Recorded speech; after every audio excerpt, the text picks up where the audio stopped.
You find it all right? Yeah, fine. Cheers. Nice one. Up to you whether you want to put your chair this side or that and just have yourself more room. Leave that one out. Do you want to put it there? And then I can spread the equipment into the middle. It won't make any difference to how we can hear each other. So.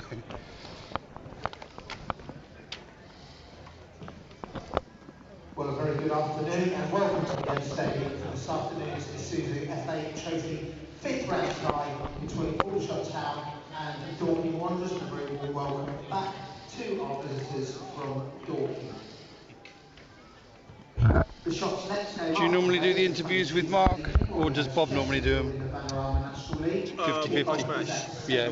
Bob does them. More, but you've done them before. Yeah. Brilliant. Do you prefer as a rule not to do the away games, or do you prefer as a rule not to commentate on the away games, or is your agreement only to normally do the home games? It's just more available, really, to be honest. Yeah, well, I've done a few away games this season. Maidenhead, Eastleigh. Quite happy to, but it depends on availability, really. Yeah. Well, I'm glad you could make one of these two anyway. No, that's good to be here. I said never been to the ground before. Good old school ground. That is. Oh, fantastic. Yeah. That's what they call the East Bank. So the home East Bank, right? Yeah, it's got a big old curved tin roof, so you can have 200 people singing in there and it sounds really loud. Yeah. Sometimes get a drum going, which is not everybody's cup of tea, but it sounds great with it. This is still the original ground, isn't it, from the old Aldershot? It is the original ground, What sort of attendances do you get? These days, it's often 15, 16, 17, 1800. Sometimes does get up higher. But yeah, I think it was just over 2,000 last week. Right. No, honestly, thank you. I appreciate it. Support what comes in. Some just come back with them, I think.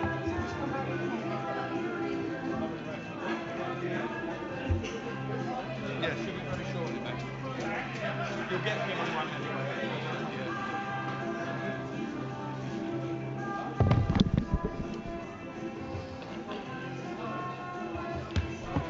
Thanks, Mike.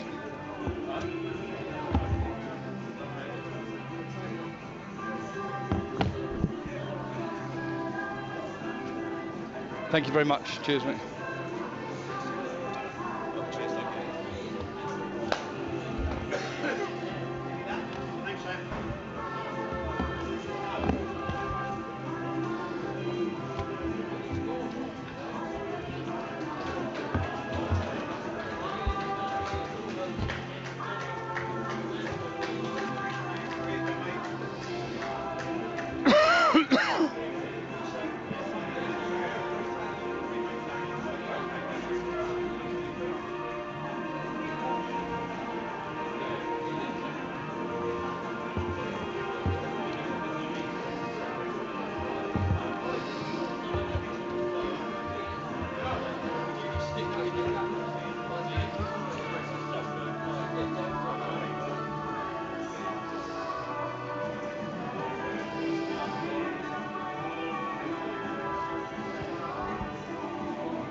For class.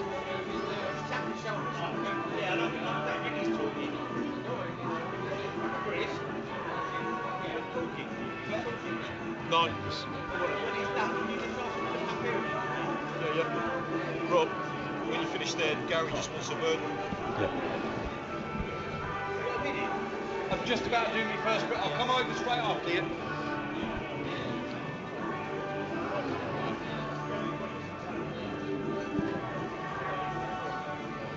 Sam, 2 changes?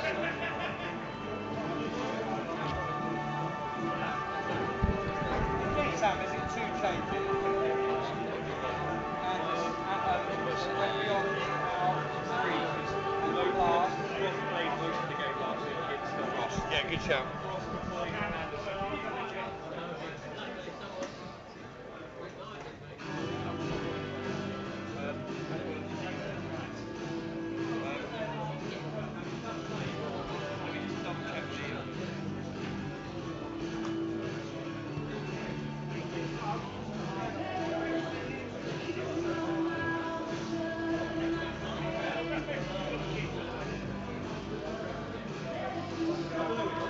Right, so 3 changes for Aldershot.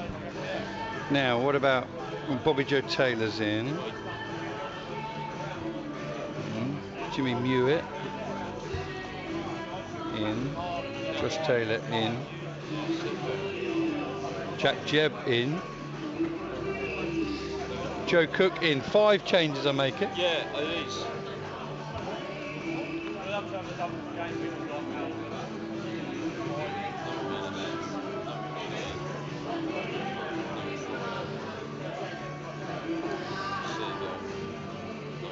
Thought Ottaway would come in today. Yeah, he's on the bench, so yeah, 5 changes. Rob. Yeah. And those 5 players that are out are Philpott. Philpott's dropped to the bench. Yeah, Philpott, Wheeler, McManus, McShane and Pryor. Yeah, so you've got McManus, Yeah. McShane, Philpott, Pryor and Wheeler, who started last time out. Yeah, And then coming in, you've got Bobby Joe Taylor, yeah, Jimmy Mewett, yeah, Josh Taylor, yeah. Jack Jebb and Joe Cook. Lovely, thank you. Just going to do the preview now. Hi, yeah, it's all change here. 3 changes for the Shots this afternoon and 5 changes for Dorking.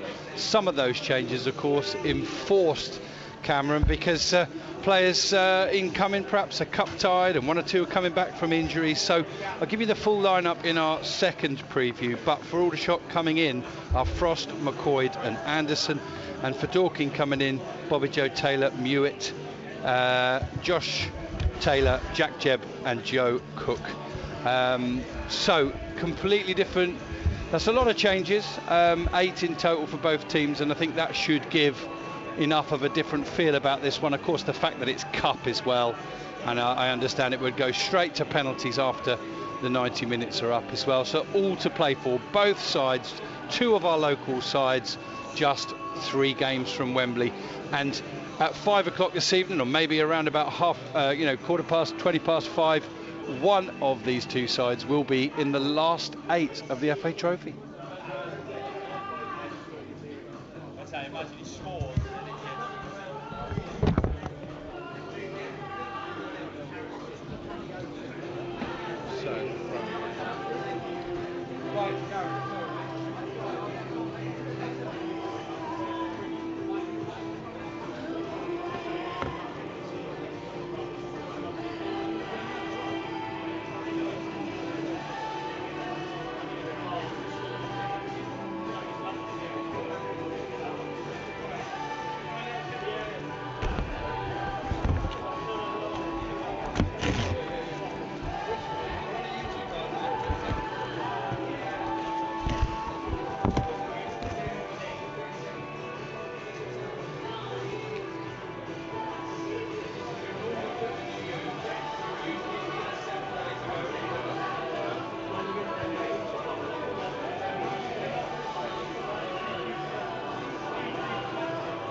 Yes, please, mate. If I look at one myself,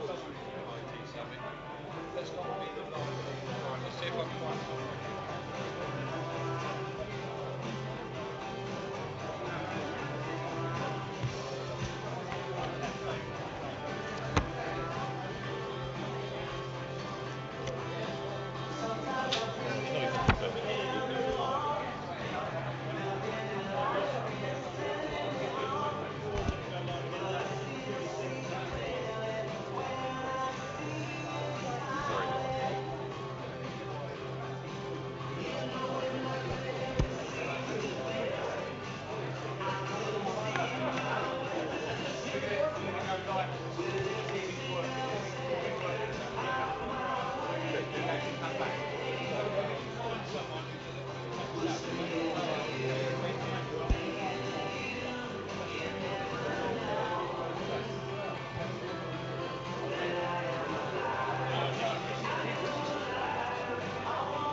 How many millions have Chelsea spent?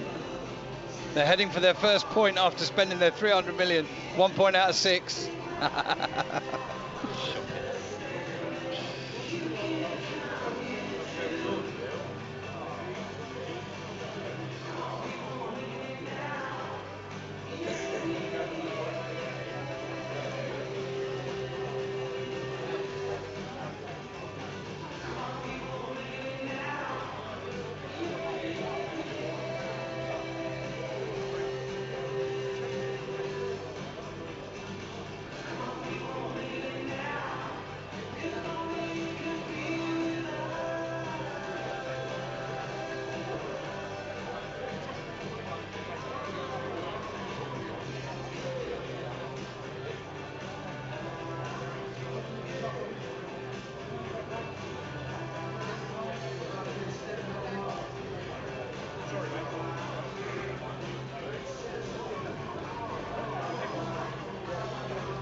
Okay, so time to run through this afternoon's teams for the first time. And our visitors from Dorking Wanderers line up like this. In goal number 1, Daniel Lincoln. 3, Bobby Joe Taylor. 7, Jimmy Hewitt. 9, Ryan Seeger. 17, Joshua Taylor. 19, George Franklin. 20, Daniel Gallagher. 22, Barry Fuller. 23, Jack Jebb. 30, Sebastian Baumann. And 33, Joseph Cook. Substitutes for Dorking Wanderers are number 2, Isaac Philpott. 8, Matthew Briggs. 12, Callum Kennedy. 14, Jordan Cheadle. 18, Luke Moore. 24, Harry Ottaway. And 29, Alfie Egan. For Aldershot Town today, number 1, Luca Ashby-Hammond. 3, Ollie Harfield. 4, Joe Partington. 5, Tyler Cordner. 7, Justin Amalazor. 8, Tyler Frost. 10, Josh McCoy. 15, Karoy Anderson. 22, Haji Minoga. 23, Ryan Glover. And 27, Tommy Willard. Substitutes for Aldershot Town, number 36, Lloyd Thomas. 11, Harrison Paliotu. 18, Peter Abimbola. 29, Morgan Roberts. 35, Ashley Akpan. 37, Mason O'Ben. And 40, George Milner-Smith. This afternoon's referee is Lewis Smith. His assistants are Lee Hartley and Niall Felton. And the fourth official is Elliot Spencer. Thank you to today's match sponsor, who is Simon Hawley. Ball sponsors Flow Gas and Water. Official club sponsor Bridges. And stadium sponsors Ed. Sure.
Might be a bit wide of the mark, Rob, but line-up wise, it's tricky because obviously Seeger's going to lead the line, but he's whether it's a like, 3 playing just behind him, so I don't know. I don't know who's really going to cover that role. I mean, they're so lightweight up front. They really are. Yeah, I see your point. Yeah, you don't think they'll go 4 at the back then? Did you start with 4 at the back last week? No. To be honest, Bobby Joe Taylor played left back against us at Dorking, and he had struggled, didn't he? Yeah. And I don't think Mark trusts him defensively. So I think he doesn't. He doesn't. Yeah. So obviously got Frankham in there as well. But Frankham did play CDM last week. Oh, he did he? Right. Yeah, he wasn't in the back 3. Right. Okay. But I agree with you. It's like, who's going to join Seeger in attack, isn't it? Yeah. I know.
Okay, Cameron.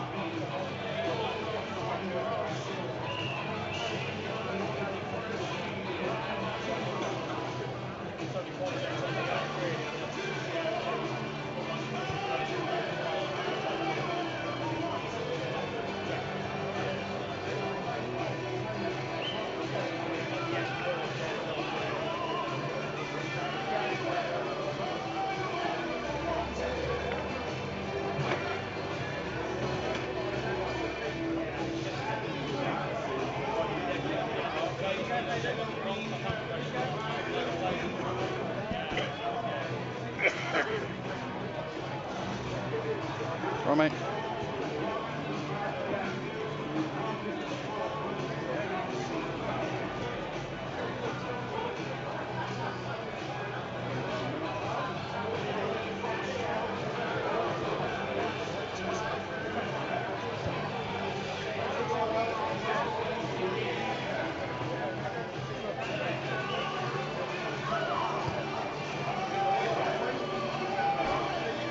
Has he got it working?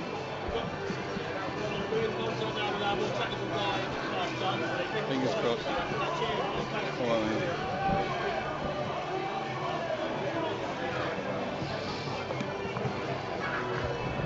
You spoke to anyone else about how they think it might be, or the lineup, or not? I'll have a quick word with Dan. Yeah, see if yeah.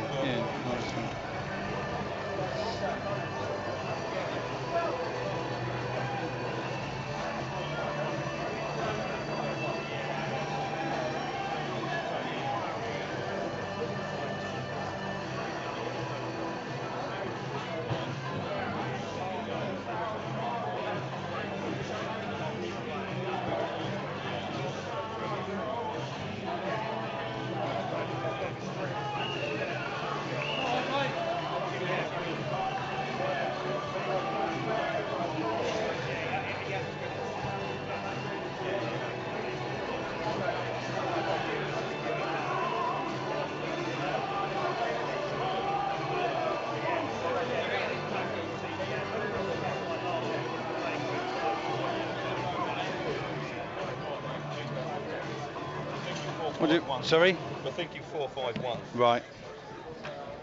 So that would be Bobby Joe at left back, would it, or not? Gallagher, Joe Cook, and Bobby Joe. So Joe Cook and Gallagher will be the centre backs, and then Franklin's going to be the same position he was playing last week. Right. Defensive midfield. So Bobby Joe Taylor left back. Yeah. Right back is Fuller. Yeah. And then in the centre, Gallagher and Cook. Oh, sorry, who was the other centre back? No, Gallagher and Cook are going to be in the centre. Yeah, and then Frankham and... Frankham's going to be in front of them. Yeah. All right. And then you're going to have the other foot. Well, obviously you're going to have Burrett on the right pushing forward, Bauman on the left pushing forward, and then Taylor and Jeb. Got ya. In the centre, and then Seager leading the line. Got ya. Lovely. Thank you, mate. That's what we reckon.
Doing the preview if you want us.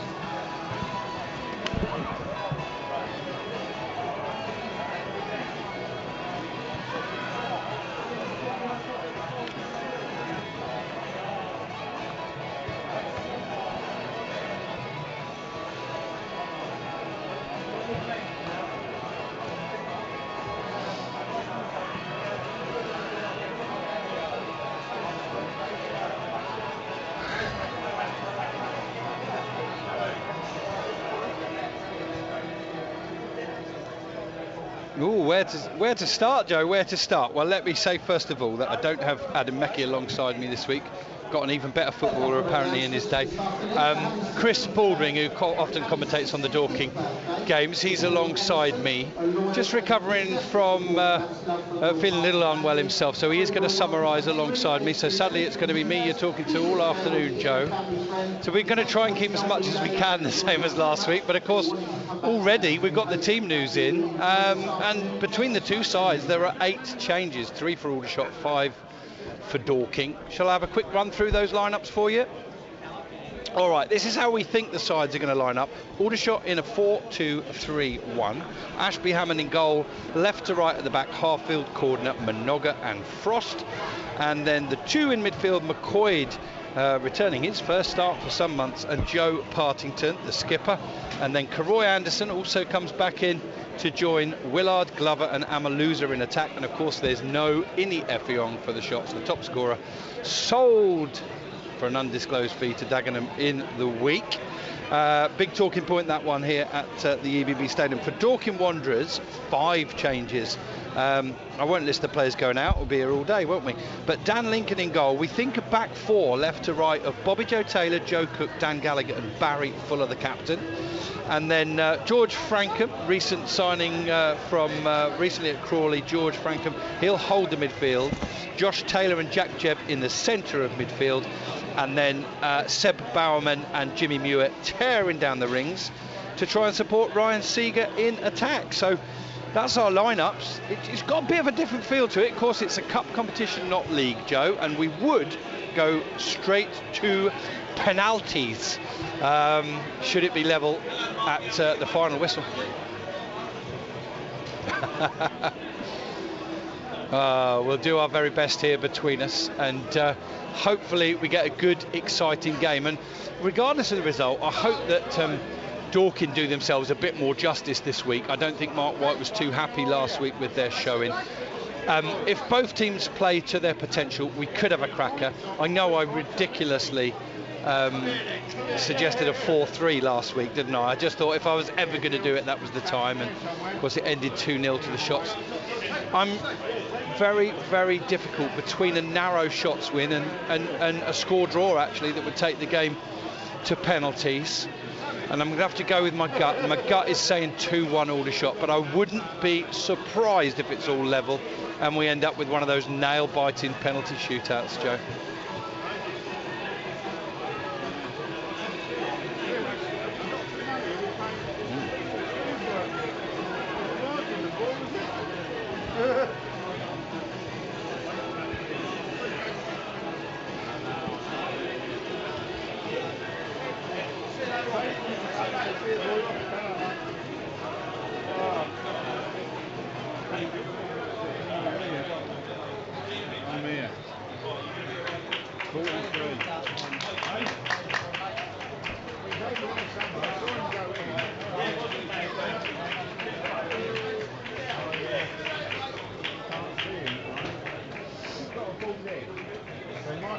Oh, sorry, mate, not you. Mate, mine's a Dorking support. I just had a drink and he sat over there. He put it in a community stand. So he put it in a community stand. That's right, yeah.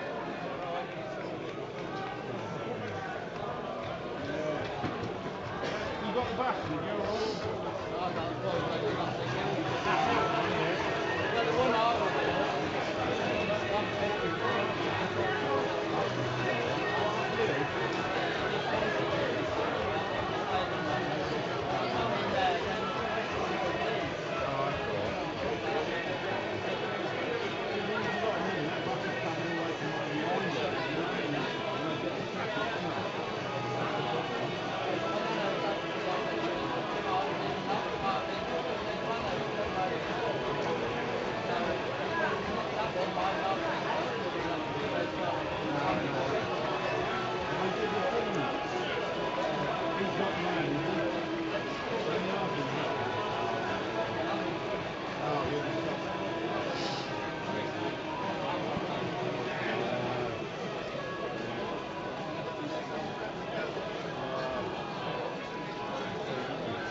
Aldershot Town Football Club would like to advise supporters that a minute's silence will take place prior to today's Quick hello to any early bird listeners. I understand we are loud and clear on the internet already. It's a couple of minutes past 2:45, so we're 13 minutes away from live commentary here at the EBB Stadium.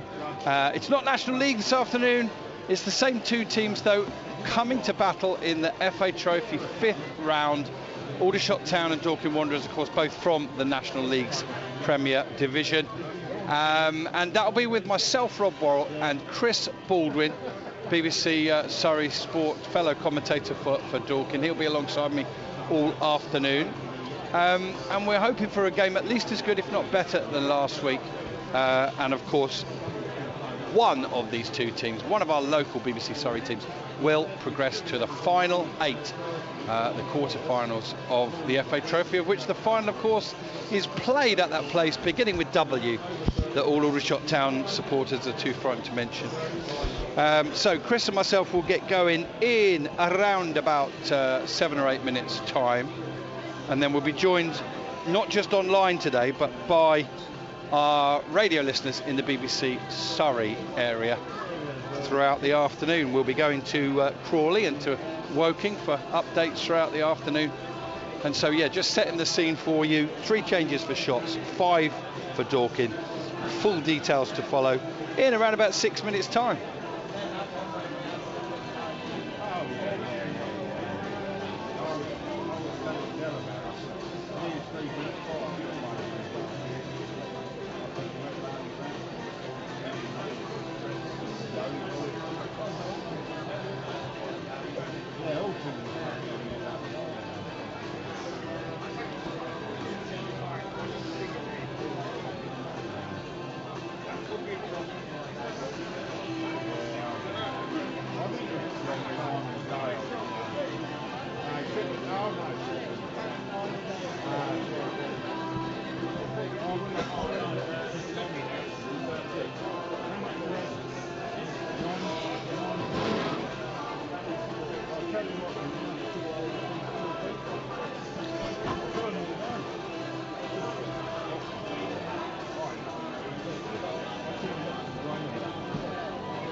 I only saw the back of it.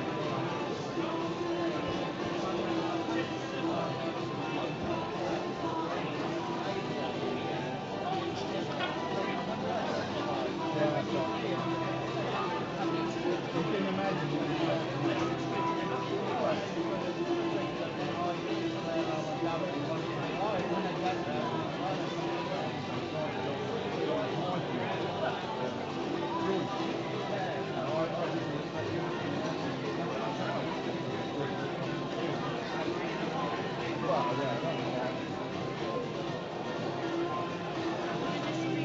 Sorry.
Right, who wants some FA Trophy 5th round action from the EBB Stadium, North East Hampshire, home of the Shots, Aldershot Town, and the visitors back in town for the 2nd week running are Dorking Wanderers from just 26 miles up the road, and the two sides will do battle again, this time for progression to the quarter-finals of the FA Trophy.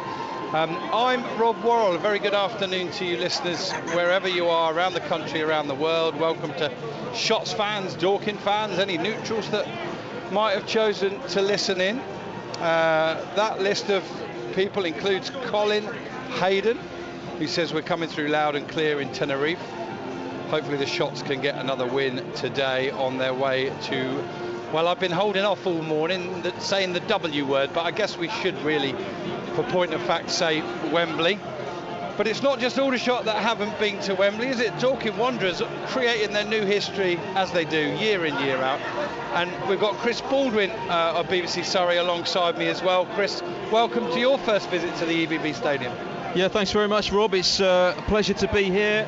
Terrific atmosphere building up around the ground as well this afternoon. Really looking forward to this contest this afternoon, as you rightly point out, between two sides who of course only met 7 days ago, and Aldershot just with that psychological edge over Dorking Wanderers at the moment, haven't they, with having played them twice already this season, beaten them on both occasions quite convincingly as well, really. Dorking yet to put one past Aldershot this season, but having said that, it's a cut game I think it's a great distraction for Dorking Wanderers, to be honest with you, Rob, because obviously things are going a little bit wrong for them at the moment after a fairly good start to the season, and I think they really just need a little bit of a breather from National League action, and it's a one-off game and anything can happen. Absolutely, I completely concur. And what we've yet to see in an Aldershot Dorking game this season is Dorking get the first goal, and that could be very interesting if that does happen. There are a lot of changes as well, which is also giving a different feel for the game. A lot of them are enforced, with players perhaps cup-tied that have joined the club since previously playing for another team in the same competition. But the Shots make 3 changes. The one we must touch on, first of all, be interesting to get your perspective from afar, really. Ini Effiong, 32 years old, having the best season of a journeyman career, really. 17 goals in all competitions, and Dagenham, desperate to finish in the top 7, having finished 8th for the last 2 seasons, have come in for him and offered something undisclosed, which Aldershot have said, yeah, we'll take it.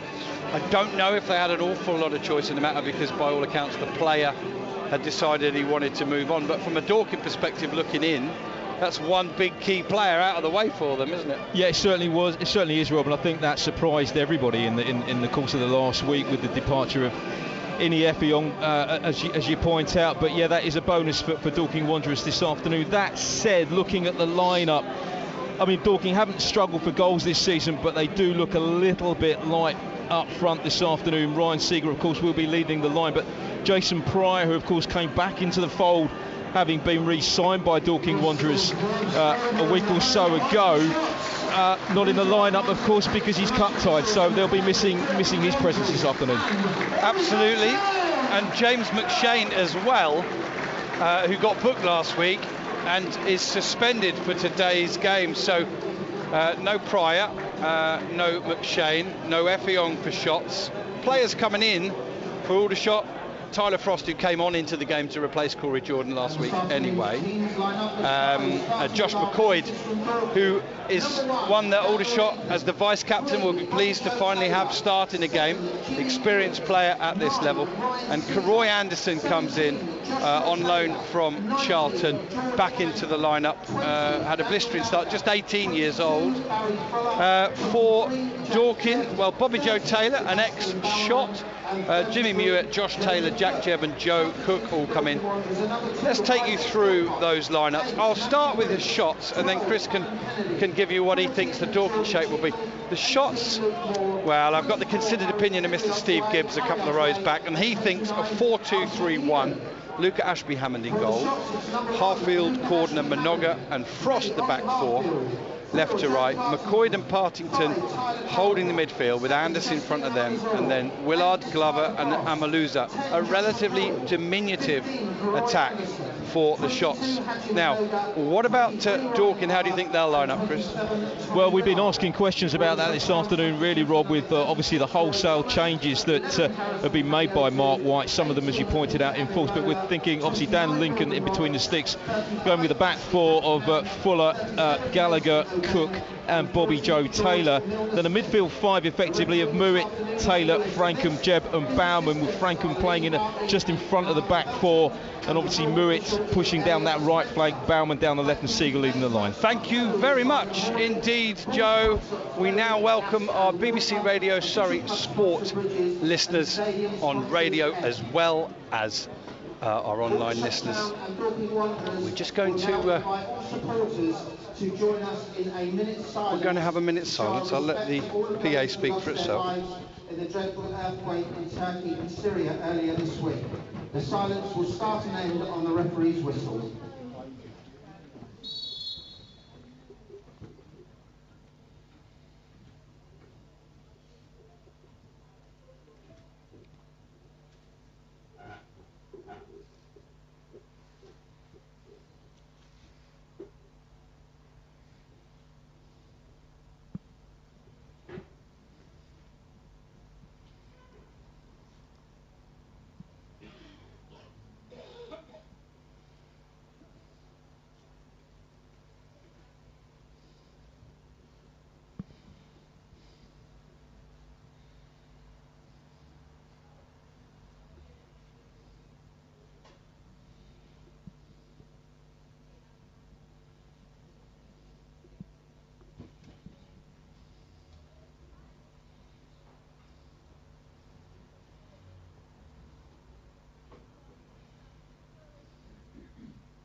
That was, if you just joined us late, a minute's silence out of hope, prayer and everything really for those who've lost their lives and those who've lost family in Turkey and Syria. Numbers approaching 25,000, I understand now. A shocking situation. A stark reminder that football is football, Chris, a game, but as far as games go, local rivalries at stake again. Dorking yet to shoot their first shot really in this rivalry, aren't they? But a considerable prize awaits at the end of this, just 2 games away from Wembley for whoever wins it. Yeah, you keep mentioning the W word, Robin. I don't think you can escape that really. I mean, there is a massive prize at stake potentially for both of these sides really, should they get through this afternoon. Just 2 games away from the National Stadium. So we're very, very nearly all set for a kick-off here at the EBB Stadium. That's Chris Baldwin, I'm Rob Worrell. The sides are lined up ready to go. Shots in their home kit of red shirts, white shorts and blue socks, kicking towards the community stand at the High Street end this week. Last week, of course, they were turned around and kicked towards the East Bank first half. Dorking are in a different away strip this week.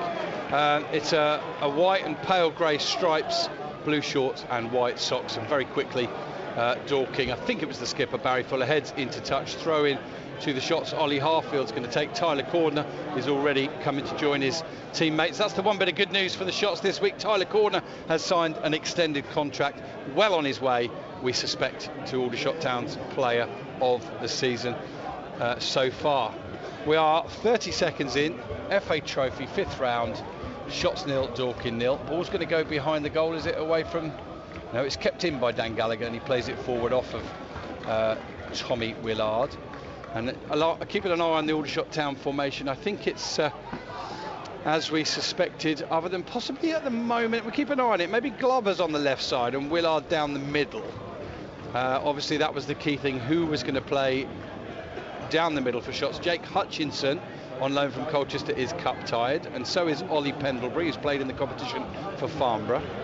Ball's in touch again, it'll be a throw-in to the shots. I'll briefly run through the teams again when we get a little break in play. I did do it just before our radio listeners joined us, but in fairness, the radio listeners had already heard the team some 10 minutes before. But all in all, 8 changes for the 2 sides this afternoon. 3 for shots, 5 for Dorking. It's in touch again. This time it's a throw to Dorking. So very quickly, the shots: Ashby Hammond in goal, Harfield, Cordner, Minoga and Frost across the back. 4. McCoy, Partington and Anderson, the group together in midfield, with Willard, Glover and Amaluza up top. And then just the early stages, looking at Dorking, have they lined up how you thought they might, Chris? Pretty much. I mean, it's been a bit of a sort of scrappy start for the first couple of minutes, hasn't it, really, Rob, with a multitude of throw-ins on that far side. But I think so. It looks like, obviously, Ryan Seeger ploughing a lone furrow up front, but he will need that support from Bauman and Mewett for any attacking play that Dorking produced this afternoon. Yes, definitely a 4 at the back, as Chris called it. Fuller on the right-hand side, and then Cook and Gallagher in the middle with Bobby Joe Taylor.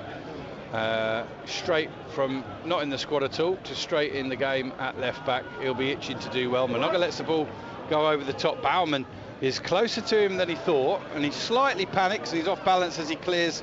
He was looking to get it up at least to halfway, but the ball's gone into touch, sliced off the left foot of the Aldershot Town defender, and it'll be a throw-in to Dorking. Their second throw, the first one in the Aldershot half, taken quickly from Fuller back to Joe Cook, and then they're just knocking it around the back 4.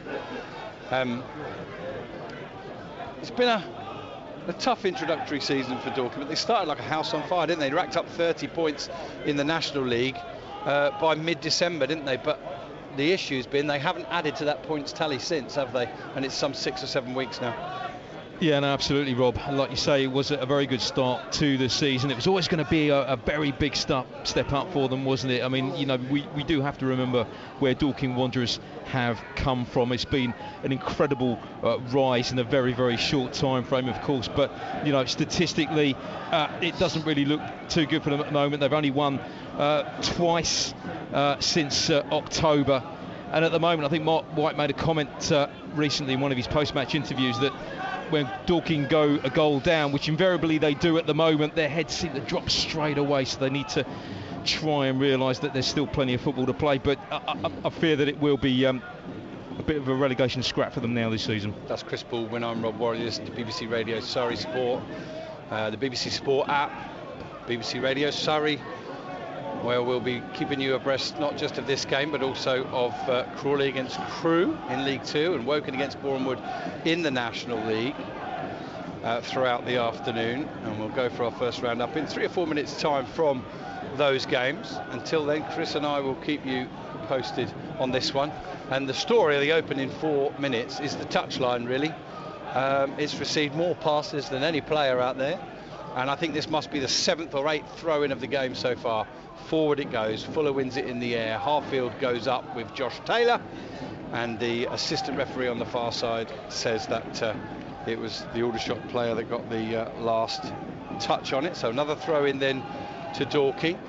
And as following on from what Chris was saying, after such a wretched run in the league, what a breathtaking sort of breath of fresh air it is for Dorking to be able to play in a cup competition, which, despite the meteoric rise up the football league system, the pyramid system in England, they're not renowned as a good cup side, are they? Not really. They won the Surrey Senior Cup though last year. They did, that's true. It is the furthest they've gone in this competition, of course. Ball down the line from Frost, cut out by Bobby Joe Taylor, goes back inside to Gallagher. Technically such a good player, Taylor. Partington harries but can't win it. Minoga heads the ball quite poorly actually, and Seeger will get onto that. Plays it back to Jebb. Jebb to Frankham. He's quickly shut down by two shots players, so he goes back to Jebb, and Jebb switches it out to the right hand side. And on that right wing, Mewett tries something that frankly doesn't come off, and it's in touch. Throw into Aldershot, 15 yards or so inside their own half. Both the managers come to the edge of their technical areas. Mark White in his familiar different black jacket this week, but black baseball cap, black trousers, and Ross McNeely's all in black as well, but he's gone for the gilet look. And, yeah, it's really great to have our radio listeners for a second Saturday running. We feel quite spoilt here at the EBB Stadium, and great to have two of our local sides in the last 16 of the FA Trophy. Just a shame really that they drew each other and they didn't both have the opportunity to progress. Here's Fuller clipping a ball down the right side. It's taken down nicely by Seeger, who holds the ball up, comes back inside. Taylor, I think, just pokes it back to Fuller, and Aldershot pretty solid looking out of possession at the minute. Not too many gaps for Dorking to exploit. Now a diagonal out to the left hand side. Bobby Joe Taylor runs onto it and runs in to Tyler Frost. The ball comes to Amaluza, who's leaving his players, and the second attempted shove from Josh Taylor, he goes into touch, and Josh Taylor is going to get a word in his ear from our referee Lewis Smith. Pretty cynical, and he could have no complaints if he'd been yellow carded for that, could he? It was cynical, Rob, and I must admit I was really expecting the referee to dip his hand into his back pocket there, because Justin Amaluza was away there, but Josh Taylor just taking him out right on the touchline just in front of us here. Free kick to the shots just inside the Dorking half. Our referee Lewis Smith has refereed 15 games in the National League. This of course is FA Trophy. 63 yellows, no reds. He's also refereed in the EFL Trophy, the Premier League 2, the FA Cup, the League 2 and League 1, so he's racking them up, this referee, this season. Free kick comes in, it's headed up and behind by the Dorking number 33, Joe Cook. My first look at him, he was at Chesterfield, came to Meadowbank on loan, and has now signed a permanent deal. He's a big lad. He wasn't in favour at Chesterfield, and he's found a home now where he's appreciated. Got an England C game coming up on the 21st of March up at Altrincham against Wales, and I think Joe Cook's the only potentially eligible Dorking Wanderers player. It's under 23s. In comes the corner, and it's headed up and over the bar by Tyler Cordner, who got a flurry of goals earlier in the season. The shots centre back, including one at Meadowbank back in October, but he hasn't scored since that little run. Justin Amaluza is now the top scorer left at the club after Rini Effiong moved on, and Amaluza got his 8th goal of the season last week at the East Bank end, following up Rini Effiong's shot that was parried away by Dan Lincoln, and he finished it with some aplomb. There's a good headed winner from Glover, but Cook wins the ball, plays it over to Bobby Joe Taylor. He can only head it on. It's headed on again by the number 23 Jack Jebb, but Aldershot have got it now with Partington. Partington goes back to Harfield. Harfield will go back to Ashby Hammond in goal, and we're 9 minutes in already, Chris. It's been a pretty cagey start. Both sides playing a pretty low-risk strategy early on. Yeah, indeed, Rob. Neither side has really stamped their mark on this game yet, and neither keeper has been seriously tested. But Aldershot at the moment just getting the greater of the possession, but can they make it count? It's good play from Roy Anderson to hold off Frankham. Amaluza sends it to Frost, who sends his cross in. It's cleared away by Gallagher very calmly, actually, and directly to the feet of Bowerman. And now the ball's to Tyler Cordner. He's over halfway. Loves to get forwards as a shot centre-back. Finds Anderson. Anderson to Frost. Frost to McCoyd. He's picking up the ball quite deep in areas. They wanted the run from Willard. He started to move, but a little bit too late. Glover. Dispossessed. The ball's poked to Anderson, who wins it. Sent back into the area from Partington. Headed away just out of the area by Bobby Joe Taylor, and then Seb Bauman sends it forward in a hurry, but he's only got Seeger up there, and a very quick deft touch from Josh McCoyd sends it back to Minoga, and Minoga to Ashby Hammond. And we're now 10 minutes gone here at the EBB, so let's find out how our other games are going this afternoon. We've got one in League 2, one in the National League. Stand by, chaps. We're going to have a throw into Aldershot down by the corner flag, so ample opportunity to go first to Gary Smith, who is covering Crawley against Crewe this afternoon. Good afternoon, Gary. How's it going?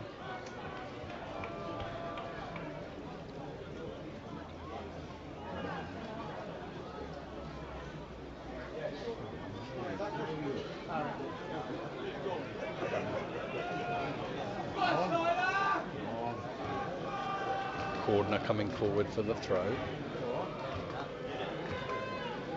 Long throw from Harfield, headed on by a Dorking player, cleared away.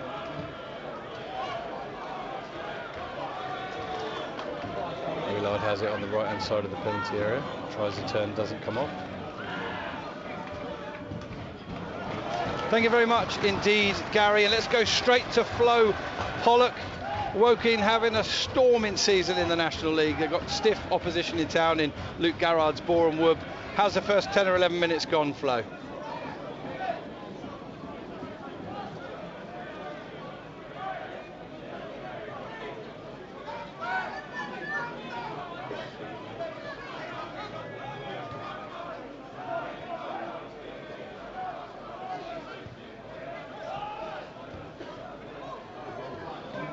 Thank you, Flo. So we still await the first goal of the afternoon in all three of our featured BBC Surrey sport matches. We've got one in each of three competitions. The FA Trophy here at the EBB, Shots and Dorking. Woking against Boreham Wood from the National League, and Crawley against Crewe in League 2. Dorking have possession inside their own half. Some doubt as to whether the ball had just gone into touch there, but nothing given by either official. Frankham has it, goes back to Fuller.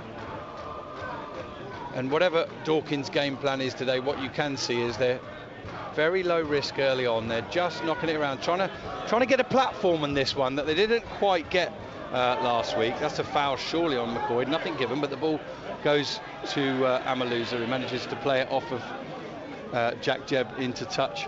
Yeah, they're just, it's like a safety first start, isn't it? 12, nearly 13 minutes gone.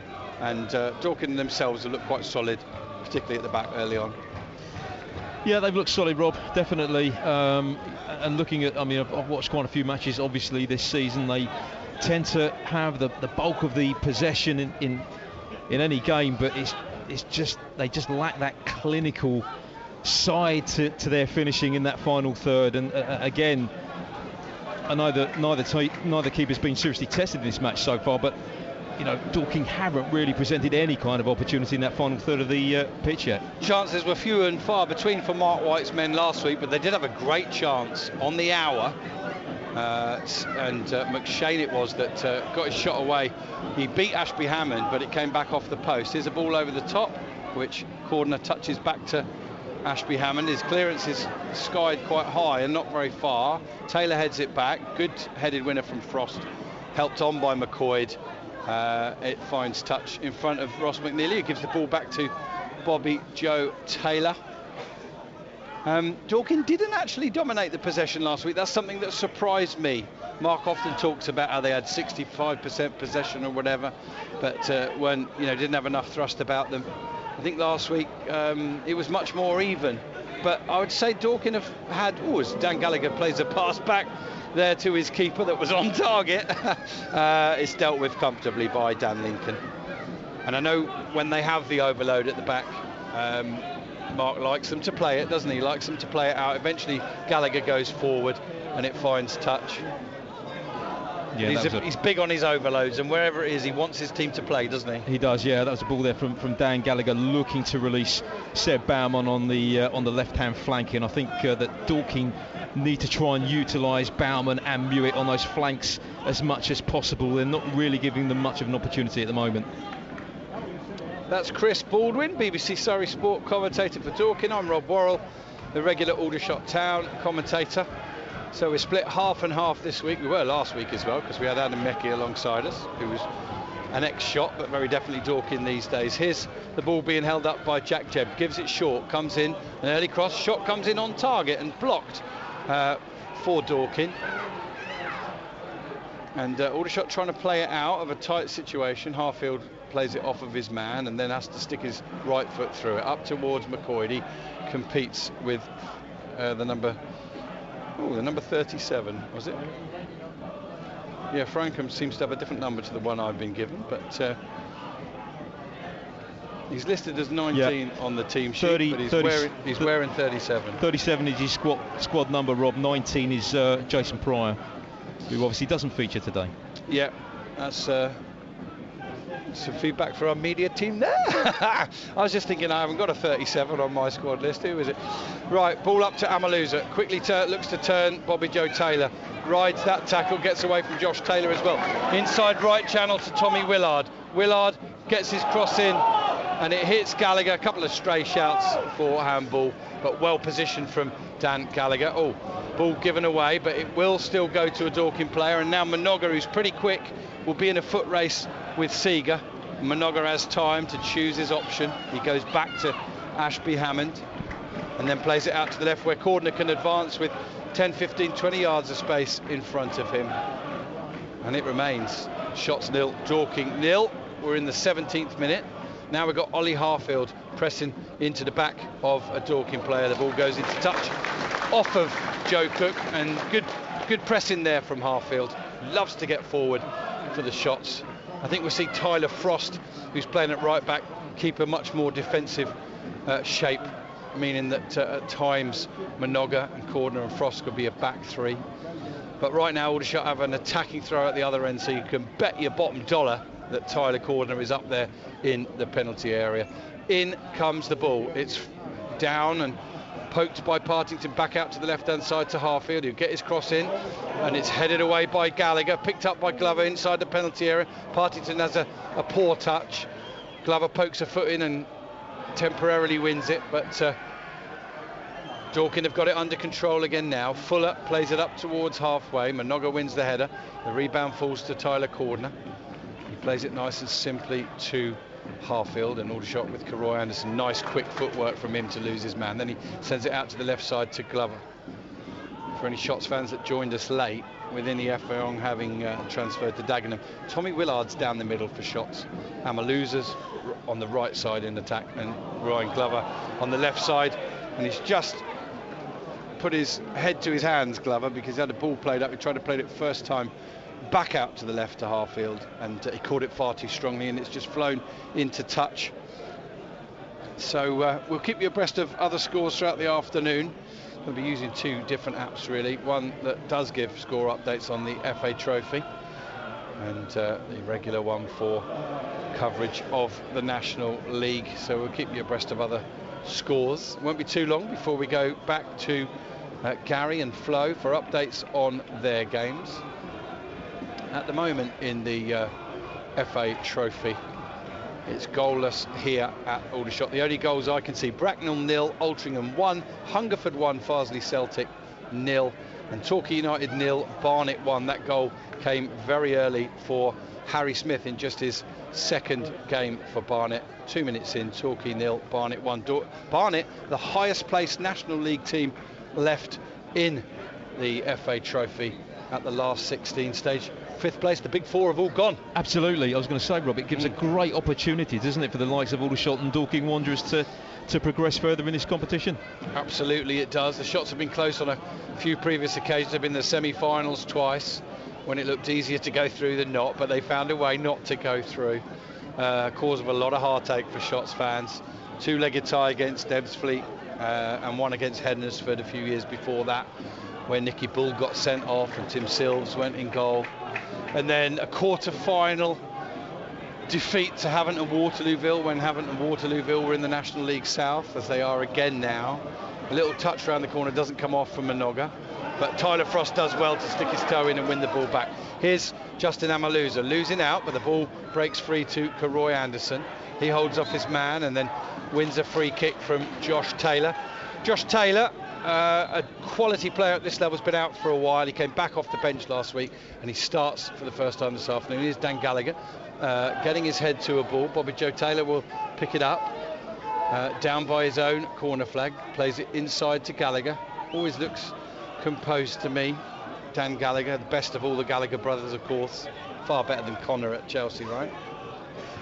That's the joke, but he's always pretty reliable, is Dan Gallagher. Here's Seeger holding the ball up, plays it back to Bowerman.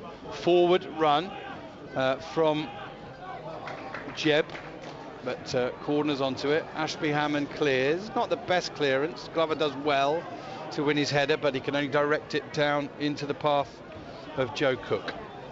Cook sends...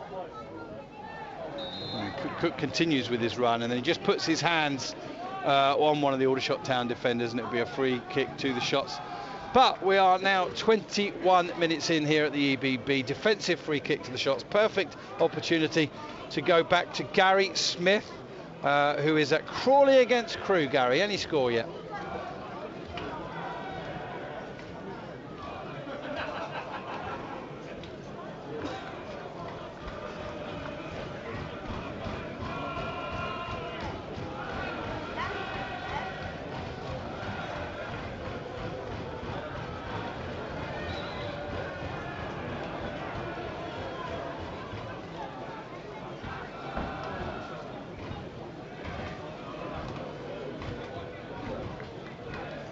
Foul on Frankham. Free kick to Dorking in their own half.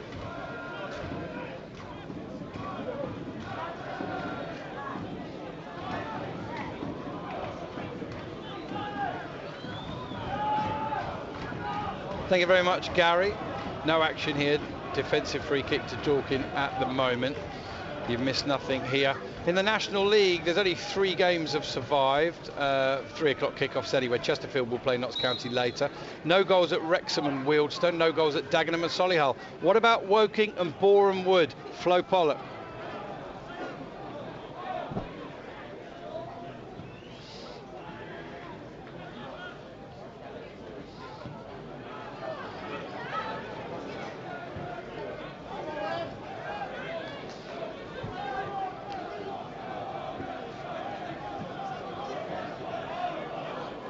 Thank you, Flo. Interesting, 22 and a half gone here, so halfway through the first half.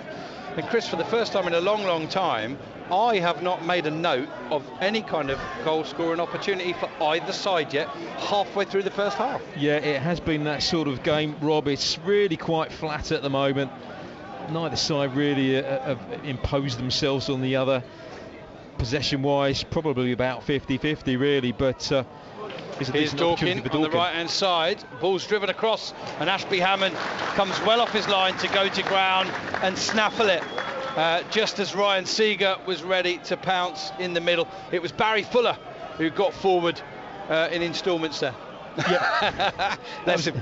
The experienced player he is, but he knows when to go and when to take a chance. Here's McCoy battling with Gallagher. And over to you, Chris, sorry. Yeah, that was a nice move from Dorking there. That's the second time now that Barry Fuller has got into an advanced position. He's played in a nice low cross into the 18-yard box as well, because obviously Aldershot will absolutely get anything that's delivered high, but he's done that for a second time now, and that's what they need to do when they get into those forward positions. Played in nice and low. Throw into the shots away to our right, high up on the north stand end. Monogha's going to take it. Partington's up there, Cordner's up there. In it comes, and headed away by Frankham, and a battle between Frost and Dorking player. The ball eventually breaks to Glover on the right hand side. Should be able to get a cross in. It's not a bad looking cross. Cleared away on the volley by Gallagher. Comes out to Roy Anderson. Plays the ball into Partington inside the penalty area. Tries to make room for a cross. He does get his cross in. It's headed away by Cook. Put it into a good area, Partington, but there was no shots player there. Bowman does well against Roy Anderson, who lifts the ball forward, and Harfield just gets a toe onto it and then goes back to Ashby Hammond. When Aldershot get the ball maybe just inside their own half, if they're under a little bit of pressure maybe from Seeger, they know that if they quickly divert it backwards, there's no one else up there, and then they'll have time and space to play out again. Yeah, no, absolutely. They look very, very assured at the back this afternoon. Aldershot in the form of Partington, and been very impressed with Haji Monogha as well, who looks a really good signing for the club. But again there, Dorking, as they move forward, Ryan Seeger completely on his own up front, didn't have any support whatsoever. It's going to be the issue for Dorking at times. Here's a raking diagonal ball out to the right by George Frankham, and it wasn't a bad ball at all. The Dorking player's gone down. Aldershot continue the attack. Referee at the moment happy to let it play on. Oh, Fuller lets it run into attack and lifts his arm up towards the face of Harfield as well. Now, did he do that subtly enough, or is the referee going to have a word there?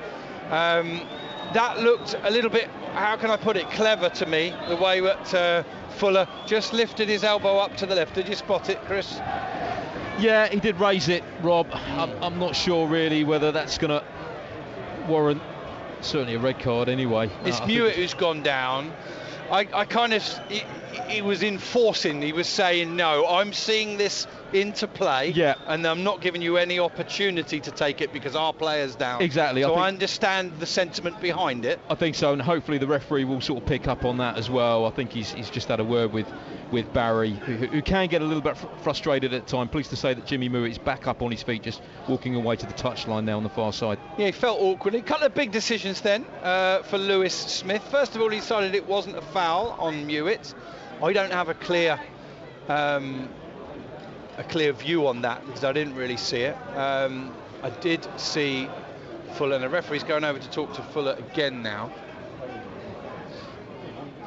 And I think he's reluctant to get his cards out, but he's making sure that Fuller is in no doubt that he's seen what he's seen. And that's good refereeing for me. It is good refereeing, Rob. I don't think there was any serious intent on the part of Barry Fuller there. And as I said, given the circumstances, the player down, fellow player down, clutching his head, he just wanted to see that ball out of play. And I think the referee's done the right thing on this occasion. Harfield momentarily reacted like he was going to take issue with it, and quickly calmed himself down because there was nothing to lose, nothing to gain really, was there for Harfield. He just felt, I would say, Fuller's, and now another Dorking player's gone down, and I think Glover is potentially the offender here. And help me out, Chris, because I didn't see that one either. As the ball was played quickly forward, was Glover just arriving a little bit late on the man who cleared it forward? Just a little bit. It was a bit difficult to see on that far side. It looks like it's George Frankham who's on the deck at the moment. For the second time, yeah. He looks good for me, by the way. It was his first game last week for Dorking. Obviously, he's played 400 plus games, hasn't he, at EFL level, so you'd expect him to look the part, but he did. I'm not sure if defensive centre midfield is his preferred position, or whether it's a move by Mark White to still have two or three centre backs at times, but have him protecting the defence a bit more, because they have been exposed, particularly on the counter-attack, a lot this season, Dorking. Very much, and that's been really symptomatic of their play, really, Rob. And how many times have we seen Dorking undone this season? completely exposed at the back. So I think, yeah, certainly George Frankham could be a decent signing, as you say. Plenty of experience, 31 years of age now as well. And yeah, a good purchase on the part of Mark White. Going to go slightly early, if we can, to Flo Pollock at Woking, because I believe there's been a goal there, Flo.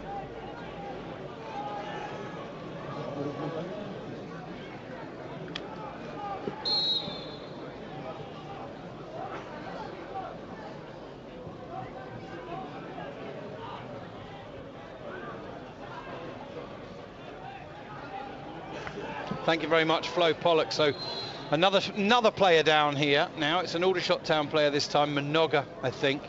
And a former shot, Josh Rees, inflicting an early wound on Woking there in the National League. The first goal in the National League this afternoon.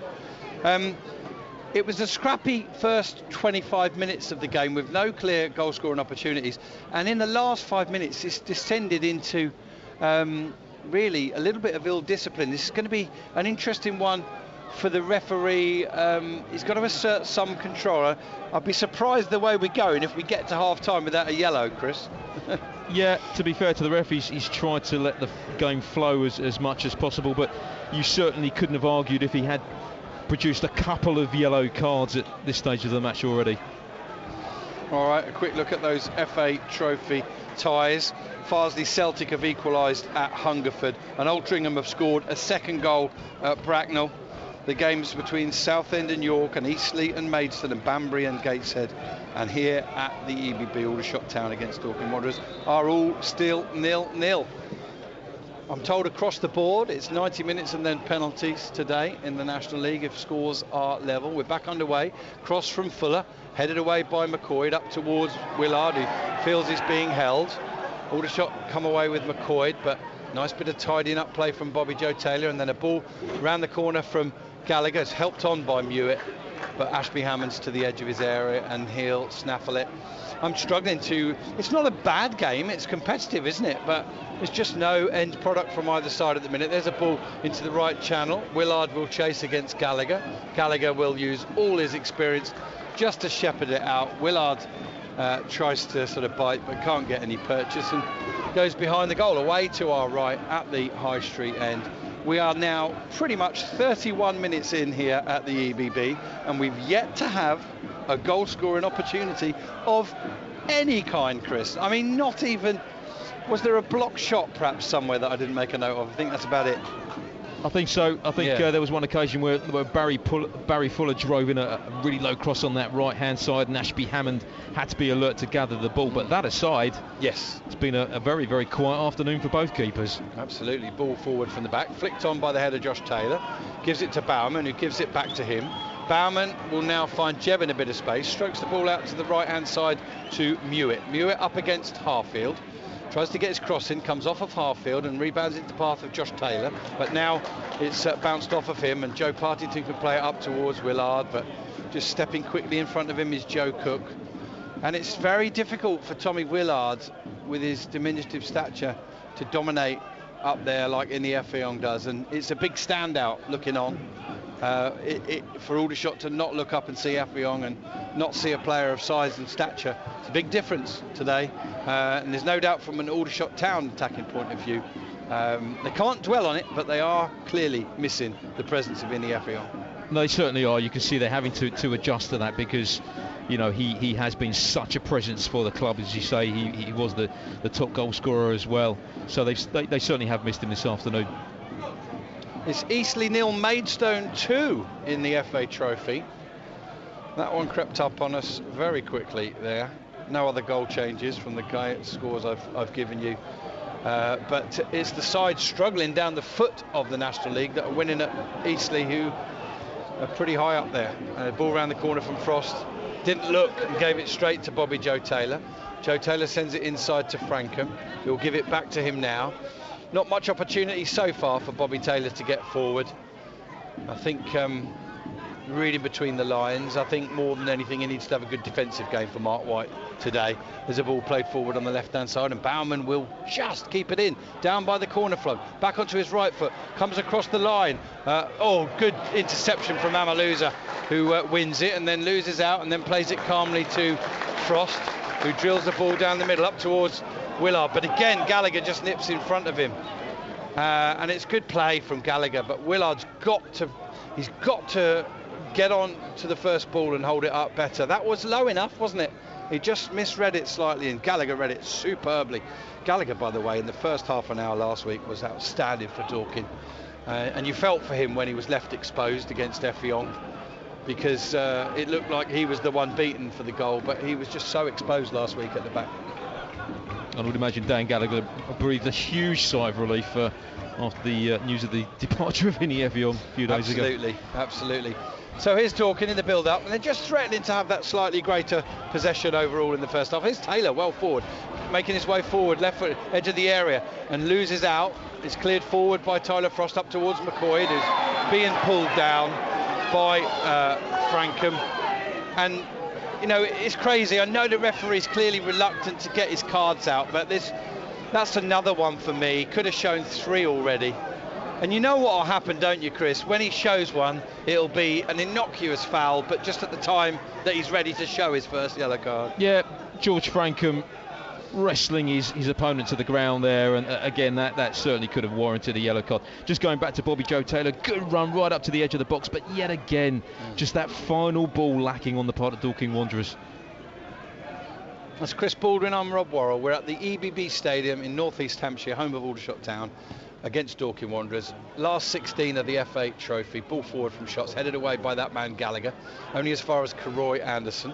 He strokes the ball to Justin Amaluza. He looks to get past Bobby Joe Taylor, beats him once, but he has to go again, and this time Bobby Joe Taylor puts a foot in and wins it. Good recovery there from the former Aldershot man. Baumann comes forward and he's blocked. His passage is blocked by Anderson, who's now onto another ball and is quick and athletic and brings it down. Here's Amaluza holding it up inside to Partington, possibly a foul off the ball, nothing given, ball's in touch, and it'll be a throw in to Dorking Wanderers. So absolutely nothing in this one, listeners. Goalless, approaching the last period of the first half, and no chances for either side. Will we complete a whole 45 minutes without an effort on goal? We're not too far away from it now. Bobby Joe Taylor will take the throw for Dorking Wanderers. Banbury United from the National League North 0, Gateshead 1 in the FA Trophy. So goals in all bar 3 of the matches here. It's Will Harris in the FA Trophy, beg your pardon. Will Harris got that goal for Gateshead. There's an exchange for Dorking, but quickly Harfield is onto it. And I think it's a good time now to nip back to Gary Smith at Crawley. Let's just hang on, because Baumann's picked the ball up in midfield. He's going forward, he's going to have a shot from distance. And if I went over to Gary Smith now, I'd probably be doing Seb Baumann a favour. So let's do it a favour. Gary at Crawley, it should be about 8-9 minutes till half time. How are we doing? It was 1-0 to Crawley when we last joined you.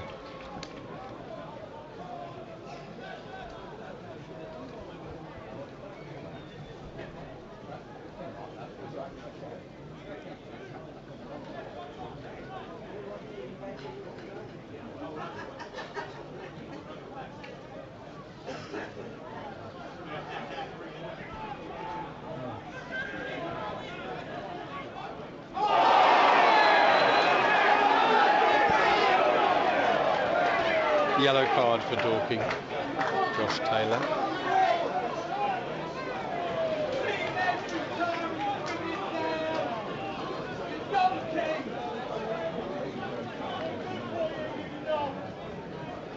Fantastic, thank you very much. Free kick to Aldershot just inside the Dorking half. Heavy challenge by Josh Taylor, and on the back of all those other free kicks, he can have no arguments about the yellow card. He could have been shown one earlier as well. So free kick taken by Ashby Hammond, who's well forward, out to the left side. Cordner gets up can't quite make the contact he wants, half appeals, looks rather embarrassed about it, and that makes the referee's mind up, who gives the throw to Dorking. Very quick check-in with Flo Pollock, if you can hear us, Flo. Any signs of Woking getting back into that one against Boreham Wood?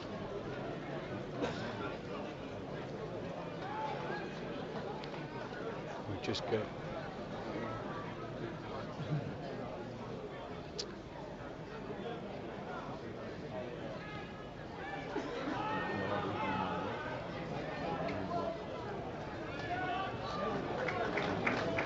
So still 0-1 between Woking and Boreham Wood. Thank you very much, Flo. Half-time reports from Flo and from Gary into Joe Talbot's afternoon show as Dorking come forward over halfway, but Frankham turns back, and now Taylor exchange passes. That's Josh and Bobby. And then probably one of the worst crossfield passes you'll ever see from Bobby Joe Taylor, who puts his hand up to apologise. Throw into the shots on the left-hand side. Harfield wanted to take it quickly, but he had to wait for some support from those playing in the red, white and blue of Aldershot Town. He's cutting inside himself now, finds Karoy Anderson, who's playing a much more central midfield position than the last time I saw him here, when he was a bit more attacking for shots. Good hold-up play from Josh McCoy. Justin Amaluza will send the ball in, looking for Glover, but it's over the head of Glover and Fuller, who just checks him and makes sure he gets there. Glover gets there a little bit late, and you do wonder whether the referee might show another yellow here. He's surrounded by 3 or 4 Dorking players who were calling for it. Ryan Glover was previously involved in a heavy challenge, and I think that was Glover trying to exact a little bit of revenge there. Let's just see how the referee sees this one. I'd certainly have no complaints, Chris, if he does show Glover a yellow card. I think he's going to have a final word with him, like he had that final word with Fuller previously. Yeah, he's on the final warning there, I think. That's right down in front of the Dorking Wanderers supporters as well. That booking for Josh Taylor, as you mentioned earlier, fully justified. It was a very rash challenge from the Dorking Wanderers player.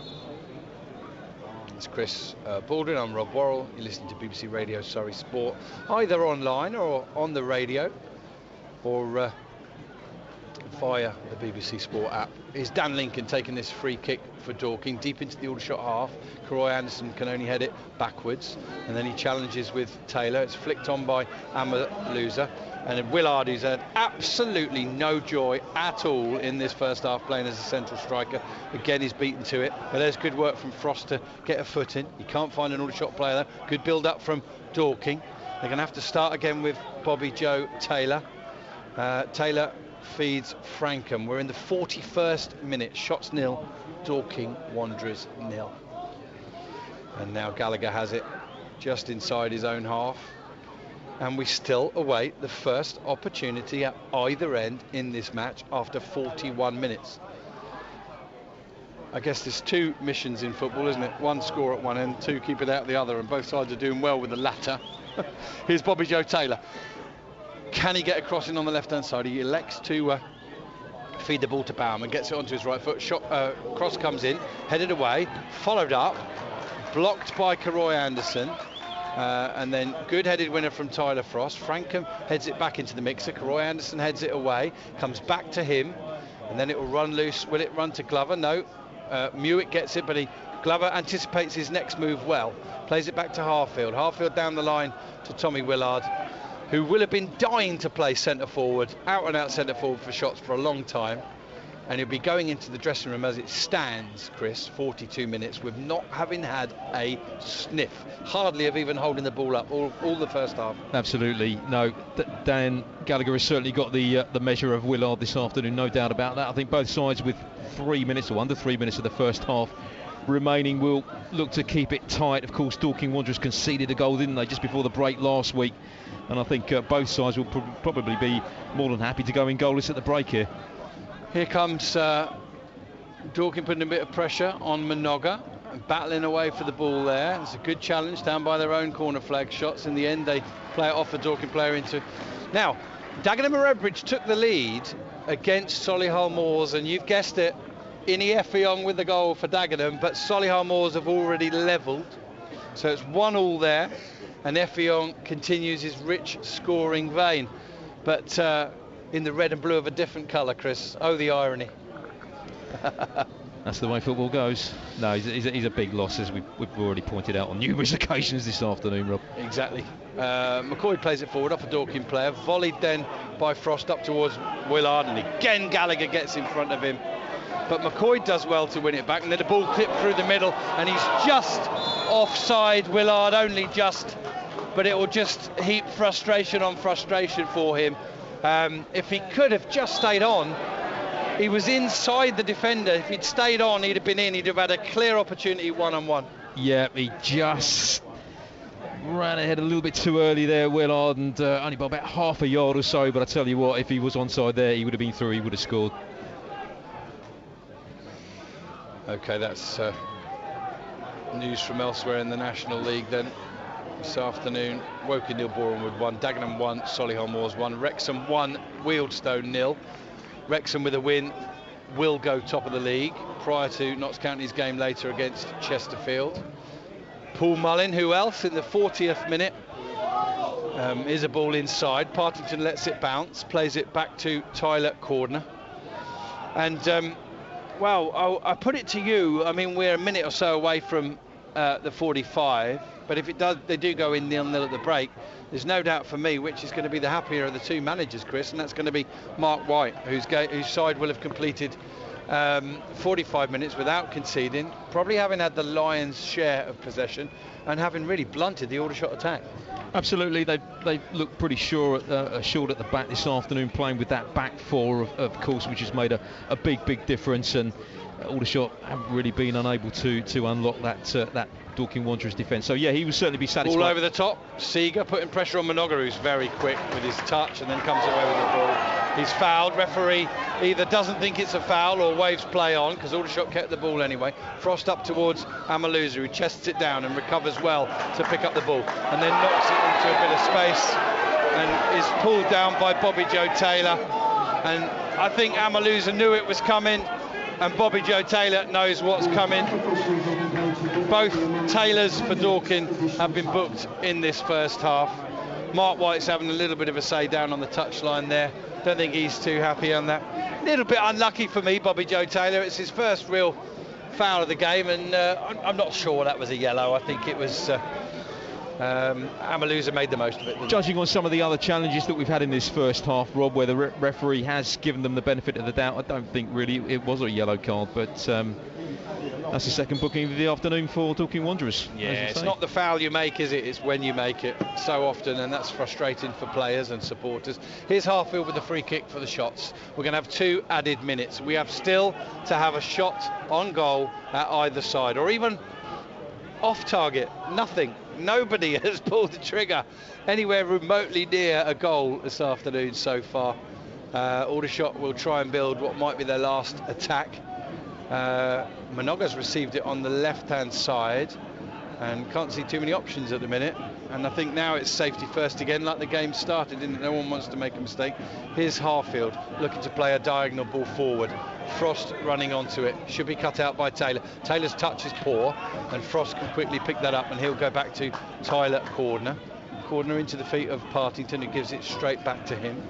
Ball forward from Cordner. Willard jumps and gets half the contact there with Gallagher on this occasion. Lovely touch from Cordner, brings it down, plays it through the legs of Bowerman, and a lovely smart turn from Justin Amaluza, sends his cross in, header on target, parried away, brilliant, and followed up by Tyler Cordner, who has the first shot on goal of the afternoon in the 46th minute.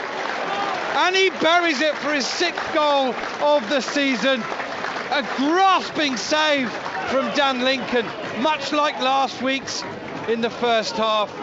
But Aldershot at the 2nd or 3rd attempt to follow up, smash it home. 46 minutes gone.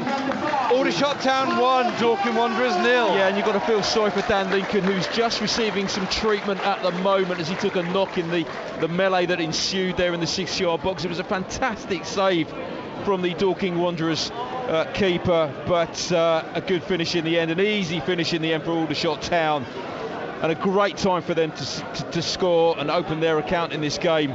As for Dorking Wanderers, that's the last thing they would have wanted at the end of the opening 45 minutes. He's still just requiring some treatment at the moment. Oh, Dan Lincoln. You've got to feel for Dan Lincoln, because just like last week in the first half, he's made an outstanding save, but subsequently his parry has been turned in. He's not been able to turn it away from the goal. I mean, he couldn't really. He had to go backwards to get it anyway. It was from McCoy's downward header. You wondered if it might just make its way into the net, but Lincoln somehow kept it out. And then there was a follow-up effort. I'm not 100% sure. I think it might have been Ryan Glover, but that got blocked and rebounded again, and Tyler Cordner was on hand 6-7 yards out to stroke it home with a bit of composure for his first goal in 3 months and his 6th goal of the season, and the shots score with the very first effort from either side on goal in the 46th minute. And Dorking and Mark White, they'll feel deflated, because they've been much, much better this week. They've stifled Aldershot, but they have picked up those 2 late yellows, and now they've conceded just before half-time, Chris. It's a long way back here for Dorking Wanderers. It is. I'm not sure whether it's a head injury or shoulder injury from this angle for Dan Lincoln, but obviously they haven't got a substitute keeper on the bench. It's not looking good. You've now got the doctor coming on as well. So I honestly don't know whether he fell awkwardly or whether somebody trying to get the ball over the line, made contact with him. We don't have any streaming today. We don't have the benefit of any replays, but it could be a double whammy really for Dan Lincoln, who yet again has been beaten after making an outstanding save, and now may have appeared to have got an injury as well. Of course, 7 substitutes allowed this afternoon, and I'll come to you really.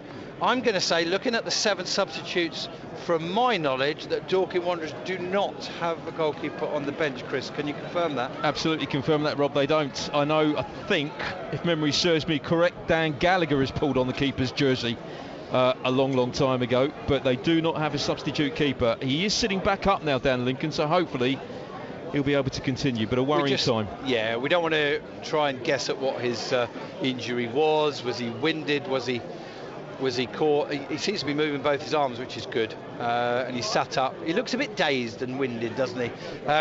Let's have a look at those substitutes, because there's quite a lot on either side. Aldershot have got a really young looking bench. They've got 4 youngsters there. Lloyd Thomas.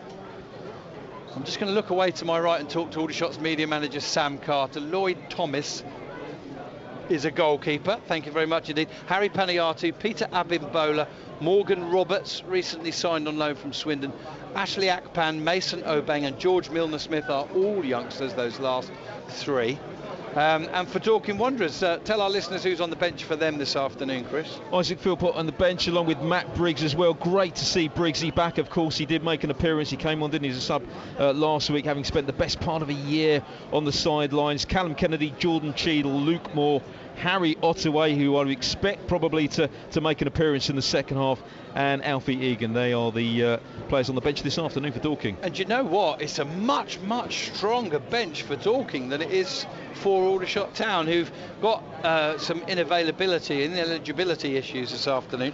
To our producers and Joe back in the studio, we're almost done here in the first half. I'll understand if you want to pick things up, but when we get back underway, we've got about a minute or so to go, so I'll take my instruction from you. Until then, I'll keep on with the commentary here. Stoppage in play, shots 1, Dorking Wanderers 0. The goal coming from Tyler Cordner in the 46th minute. And thank you, Joe.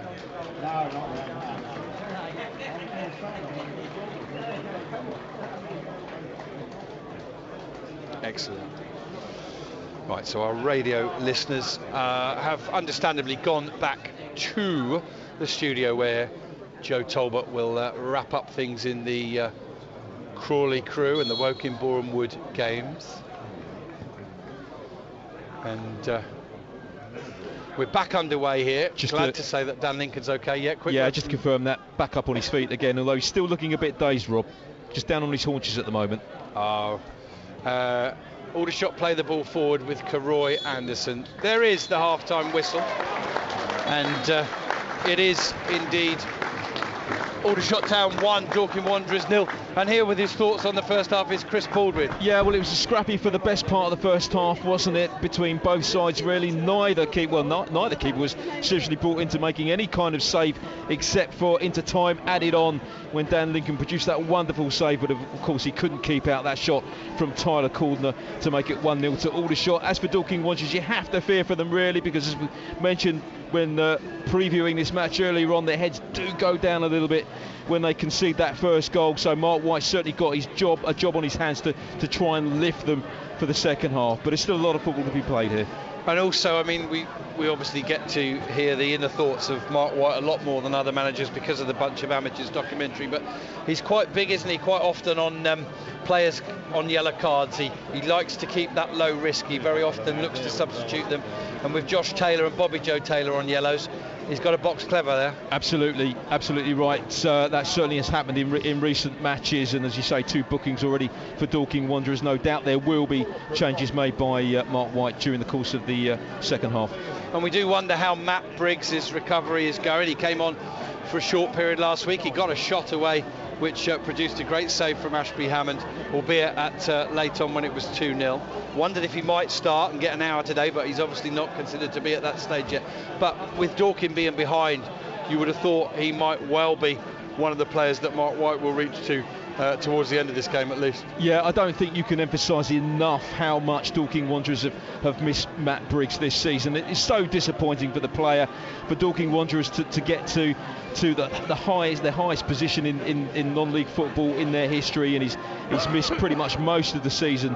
But yeah, great to see him back last week, but you know, I would imagine he will make an appearance during the second half, and it'd be great to see him if he does come on again. That's Chris Baldwin. I'm Rob Worrell. We're going to leave it there for 10 minutes or so now. FA Trophy, last 16, and it's advantage Aldershot Town with that 46th minute goal from Tyler Cordner after a quite fantastic save from Dan Lincoln. Was parried out, a follow-up shot was blocked, and then it landed invitingly 6 or 7 yards out at the feet of Cordner, who smashed it home for his second goal of the season against Dorking this season. Back with the second half in around about 8-9 minutes time. Half-time scoreline here at the EBB. Aldershot Town 1, Dorking Wanderers 0.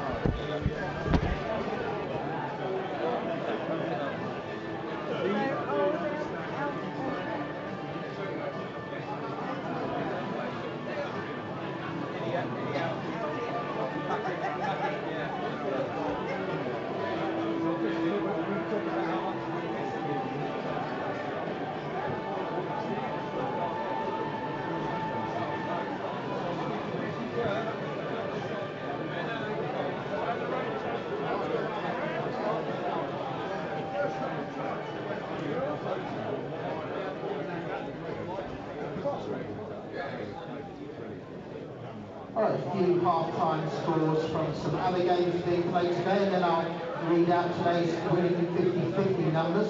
FA Trophy, the other ties this afternoon are Bracknell 0, Altrincham 2, Eastleigh 0, Maidstone 2, Hungerford 1, Farsley Celtic 1, Maidenhead 0, Halifax 0, Southend 0, York City 0, Torquay United 0, Barnet 1, and Banbury United 0, Gateshead 1. In the National League, it's Dagenham 1, Solihull 1, Woking 0, Borough Wood 1, and Wrexham 1, Maidstone 0. In the Premier League, the early kick-off finished West Ham 1, Chelsea 1. Half-times in the other games are Arsenal 0, Brentford 0, Crystal Palace 0, Brighton 0, Fulham 1, Nottingham Forest 0, Leicester City 3, Tottenham 1, Southampton 1, Wolves 0. Okay, today's winning 50-50 numbers. The first prize is for £100 and goes to ticket 47587. The second prize for £50 is ticket 49441, and the third prize for £20 goes to ticket 48552. Today's winning golden goal was 45. So if you have any of those winning numbers or golden goal, please go round to the players' entrance after the game to collect your prize. We have no crossbar challenge today, so just support music.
I mean, this could still be a battle in the second half. You could improve the goals and start flying it, you know, both teams could tell a bit more. Couple of announcements this afternoon. Happy 65th birthday to Paul Emerson, a loyal and enthusiastic supporter. That's a love from your partner Mandy.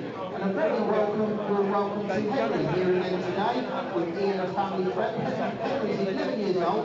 Ian's in Newhurst. He has to do Oldham game and enjoyed it so much that he wanted to come back today. So we hope that you enjoy the afternoon and the game here. Shot's next game is this coming Tuesday evening when we host Chesterfield in the Vanarama National League. Kick-off is at 7:45. A week today we're again at home, this time to Wrexham, before travelling to Dagenham and Redbridge on Tuesday the 21st of February, and on Saturday the 25th we are again away at Barnet. Aldershot Town's outstanding Hampshire senior cup tie against Sholing, abandoned on the original date due to heavy fog, will now take place at the Ed Stadium on Tuesday the 7th of March, and our away Vanarama National League fixture to Maidenhead United has been rearranged for Tuesday the 14th of March, both of those games kicking off at 7:45.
even check more. Hang on. Biscuit.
Lady very kindly brought me a coffee and 2 biscuits.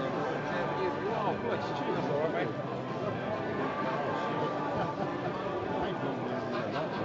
She's never ever done it before, and I was a bit taken back by it. But otherwise, I'd have asked her to get you one as well. One of those where he's left him in the dressing room. Management team's out. Hello. Yeah, all good, Cameron. Sorry, I wasn't expecting you to come to me. Beg your pardon. Yeah, ready to go whenever Joe stands up.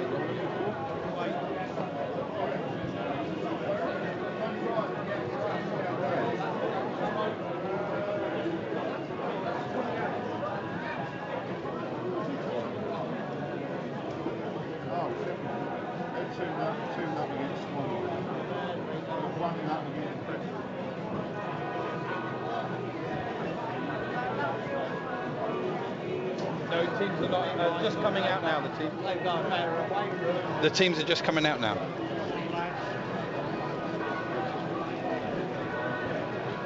He's got time to go to Flow if he wants to.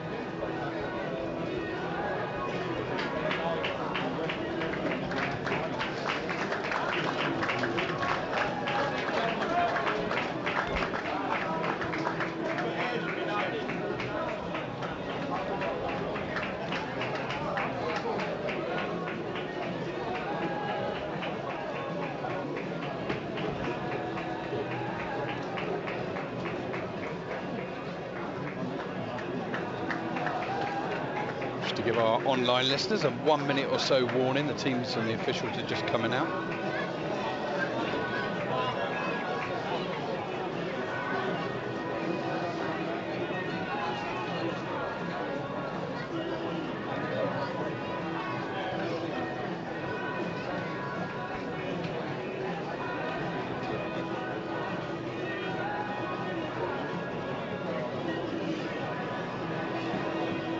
Superbly set up and introduced. Thank you very much indeed, Joe. Back here at the EBB, perfect timing. The sides are out for the second half, and we're going to see a second half or a half-time substitution for Dorking.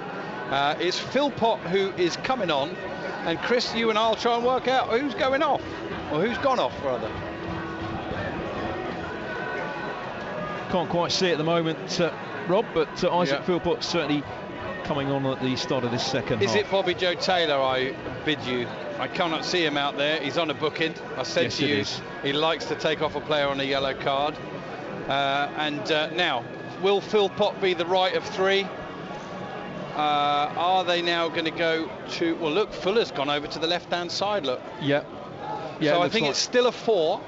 But Fuller at left back now and Philpott at right back. Would you agree? Barry Fuller, as we know, very versatile player, but he's certainly moved into that left back position, and Isaac Philpott now on the right hand side and of that back 4. That's it. We are underway in the second half here at the EBB. Aldershot Tower is a poor pull back, but Cordner sends it forward. And the ball's bouncing around near touch, kept in by Mewett, and lifted forward by Philpott. And his first involvement of the afternoon is clipped the ball straight into touch. So Philpott on, Bobby Joe Taylor, who was on a yellow card, off.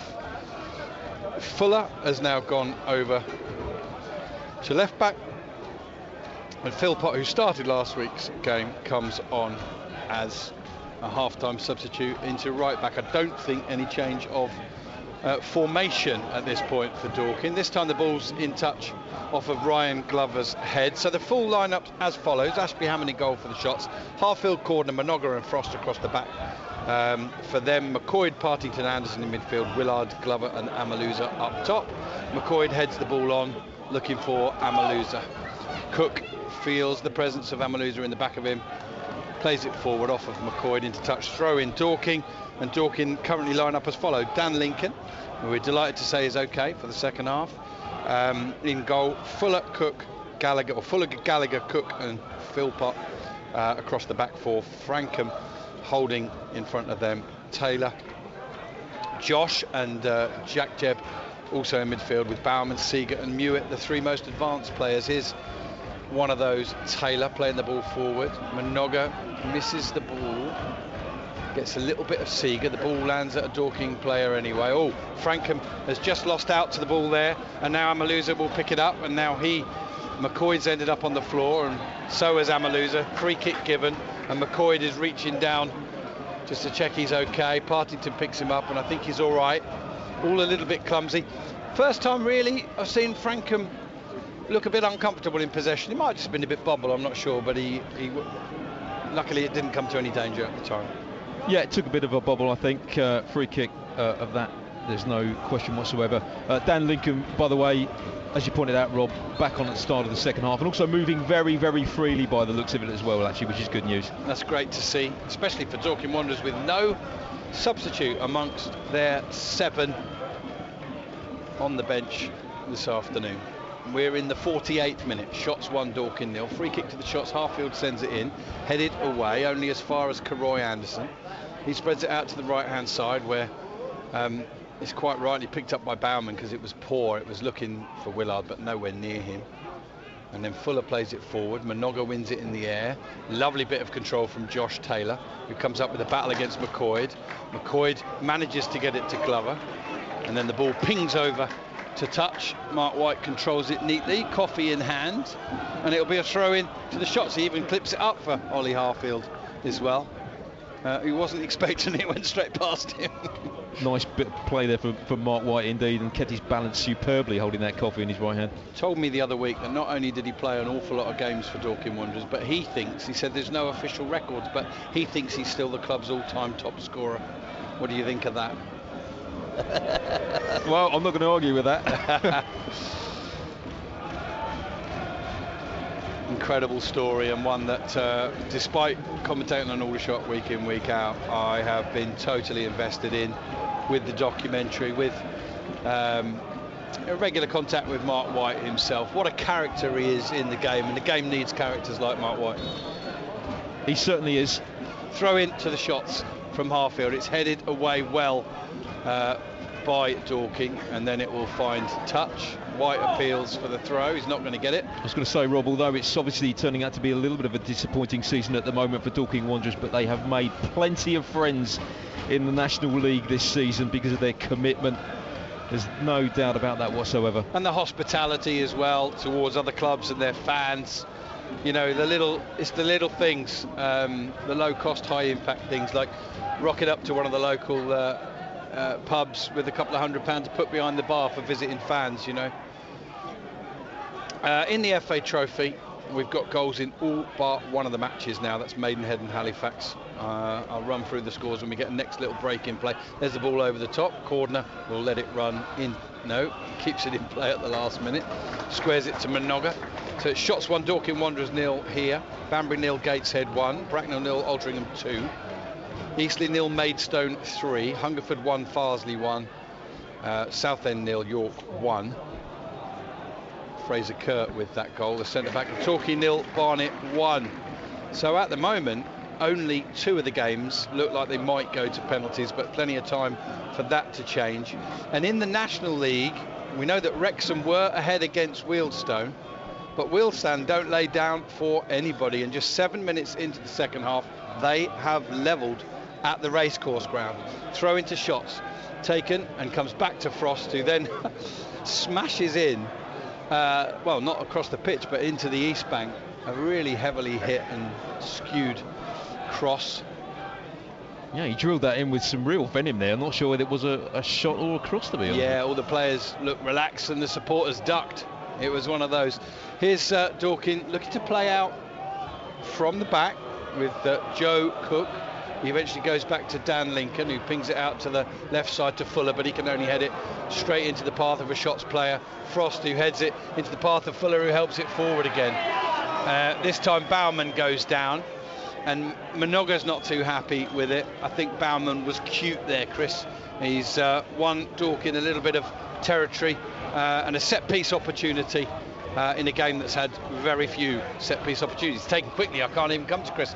Taken back to Baumann on the left-hand side. Can he make room for a cross? Goes back on his right foot. Ball comes in. Headed behind by Partington. Something else we haven't had much of in the match, Chris, and that is corners. 1 each, isn't it? 1 each on corners, yeah. That's the first one for Dorking Wanderers this afternoon. OK, well, going over to take that one is who? Is it Josh Taylor? I can't quite see. I think it is. It's going to take a right-footed in swinger. Oh, it's going to go past everybody, and is it kept in? No. That's disappointing, isn't it? The first corner of the afternoon to Dorking, and it was Taylor, and I think Joe Cook tried to meet it well past the far post and hit it to keep it in, but it was just over the line. Yeah, it was a really poor delivery, and again a waste of an opportunity for Dorking Wanderers, having got into a good position.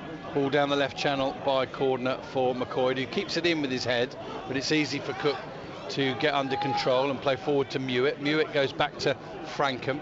Frankham's ball into the area is cut out by the lively and athletic Haji Mnoga, who's been a real good signing for Aldershot on loan from Portsmouth. Aldershot just playing it around in their own half here. But be careful they don't overly do so. Cordner leaves Seeger and then plays it up to Glover. Glover squares it across to Mnoga. Gets the applause for the pass, which was overhit, but Mnoga's quick to read it and very quick to pick it up. Josh Rees, I believe, has scored again for Boreham. We'll get news on that from Flo Pollock shortly. Aldershot on the attack with Mnoga. Out to Willard, who's picking the ball up on the right-hand side. Glover wants to cross into the middle. He's one-on-one in there with Philpott. Here's Karoy Anderson picking the ball up, and he's under a little bit of pressure. Goes back to Partington. Partington to Frost. Frost inside to Mnoga. Mnoga ball round the corner. That'll be chased by McCoy. He quickly read that one. He should be able to get his cross in. Pulls it back, and it's well cut out by Barry Fuller. Does really well there as Aldershot threatened, and Karoy Anderson brings down Frankham, and it'll be a free kick to Dorking halfway inside their own half. Let's go first on this occasion to Flo Pollock. I know there's been another goal there, Flo. Woking and Boreham Wood, what news? Oh, we'll go back to Flo because they've just had another goal. So Gary, if you can hear us at Crawley against Crewe. Any update from Crawley, Gary?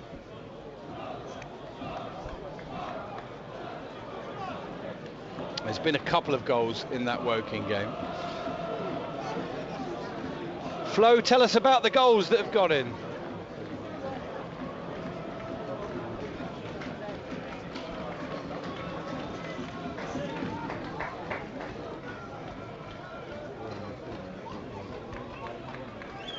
Thank you very much indeed. So a couple of quick-fire goals in the second half there. Woking 1, Boreham Wood 2. We've had a substitution here. Chris, bring our listeners up to date. Yeah, Joe Cook has just made way for Luke Moore. So Luke Moore on. And Seb Baumann, I think, is also off as well for Matt Briggs. So a double substitution made by Mark White. Right, so he's not going to die wondering, as they say. Mark White has now made 3 substitutions in this game, and the Dorking, of course, just a goal out of it, and not out of this by a long way. Moore heads the ball forward. Minogue acrobatically plays it forward. It goes straight back to Luke Moore, and we'll see if we can get an update from Gary Smith at Crawley against Crewe. Are you there, Gary?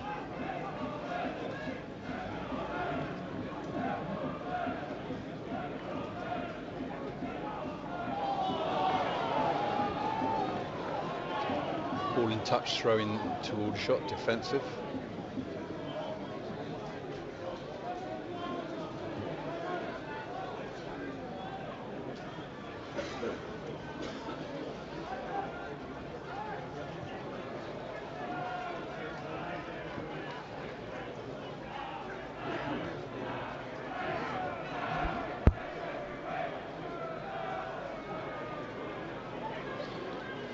Willard dispossessed again, far too easily by Luke Moore. Ball in midfield.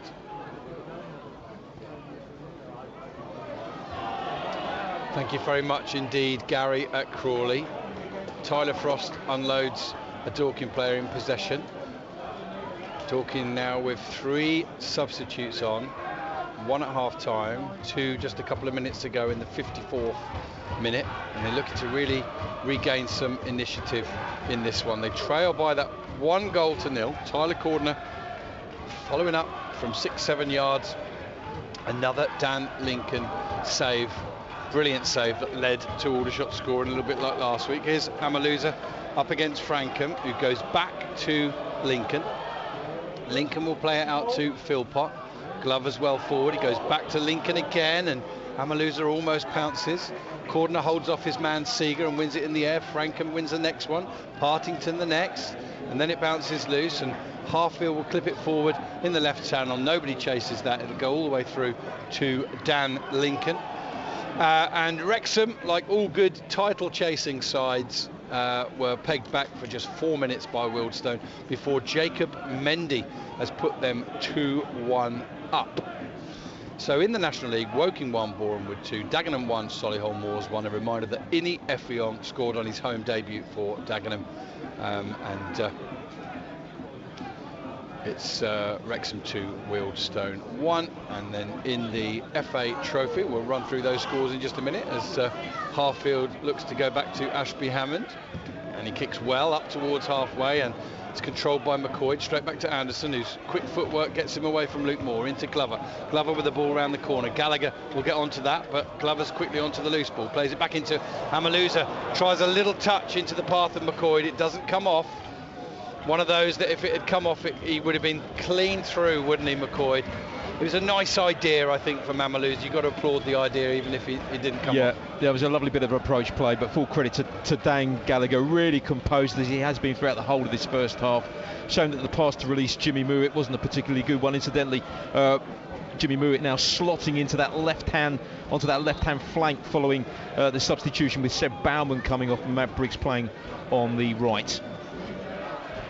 That's Chris Baldwin, I'm Rob Worrell, and we're bringing you live FA Trophy 5th rounders.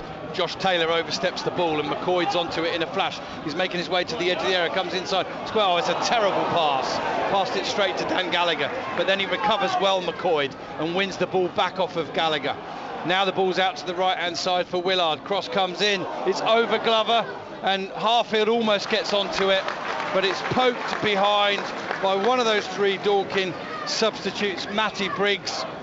And it'll be a corner to the shots, and the game is livening up, Chris. Yep, certainly is. Certainly been a better start to this second half than the first period. That's for sure. Anyway, but a corner here for Aldershot. And we're going to see a debut for Morgan Roberts very shortly for Aldershot. But before that, we've got Ollie Harfield's corner. We are on the hour mark now. We're in the 60th minute.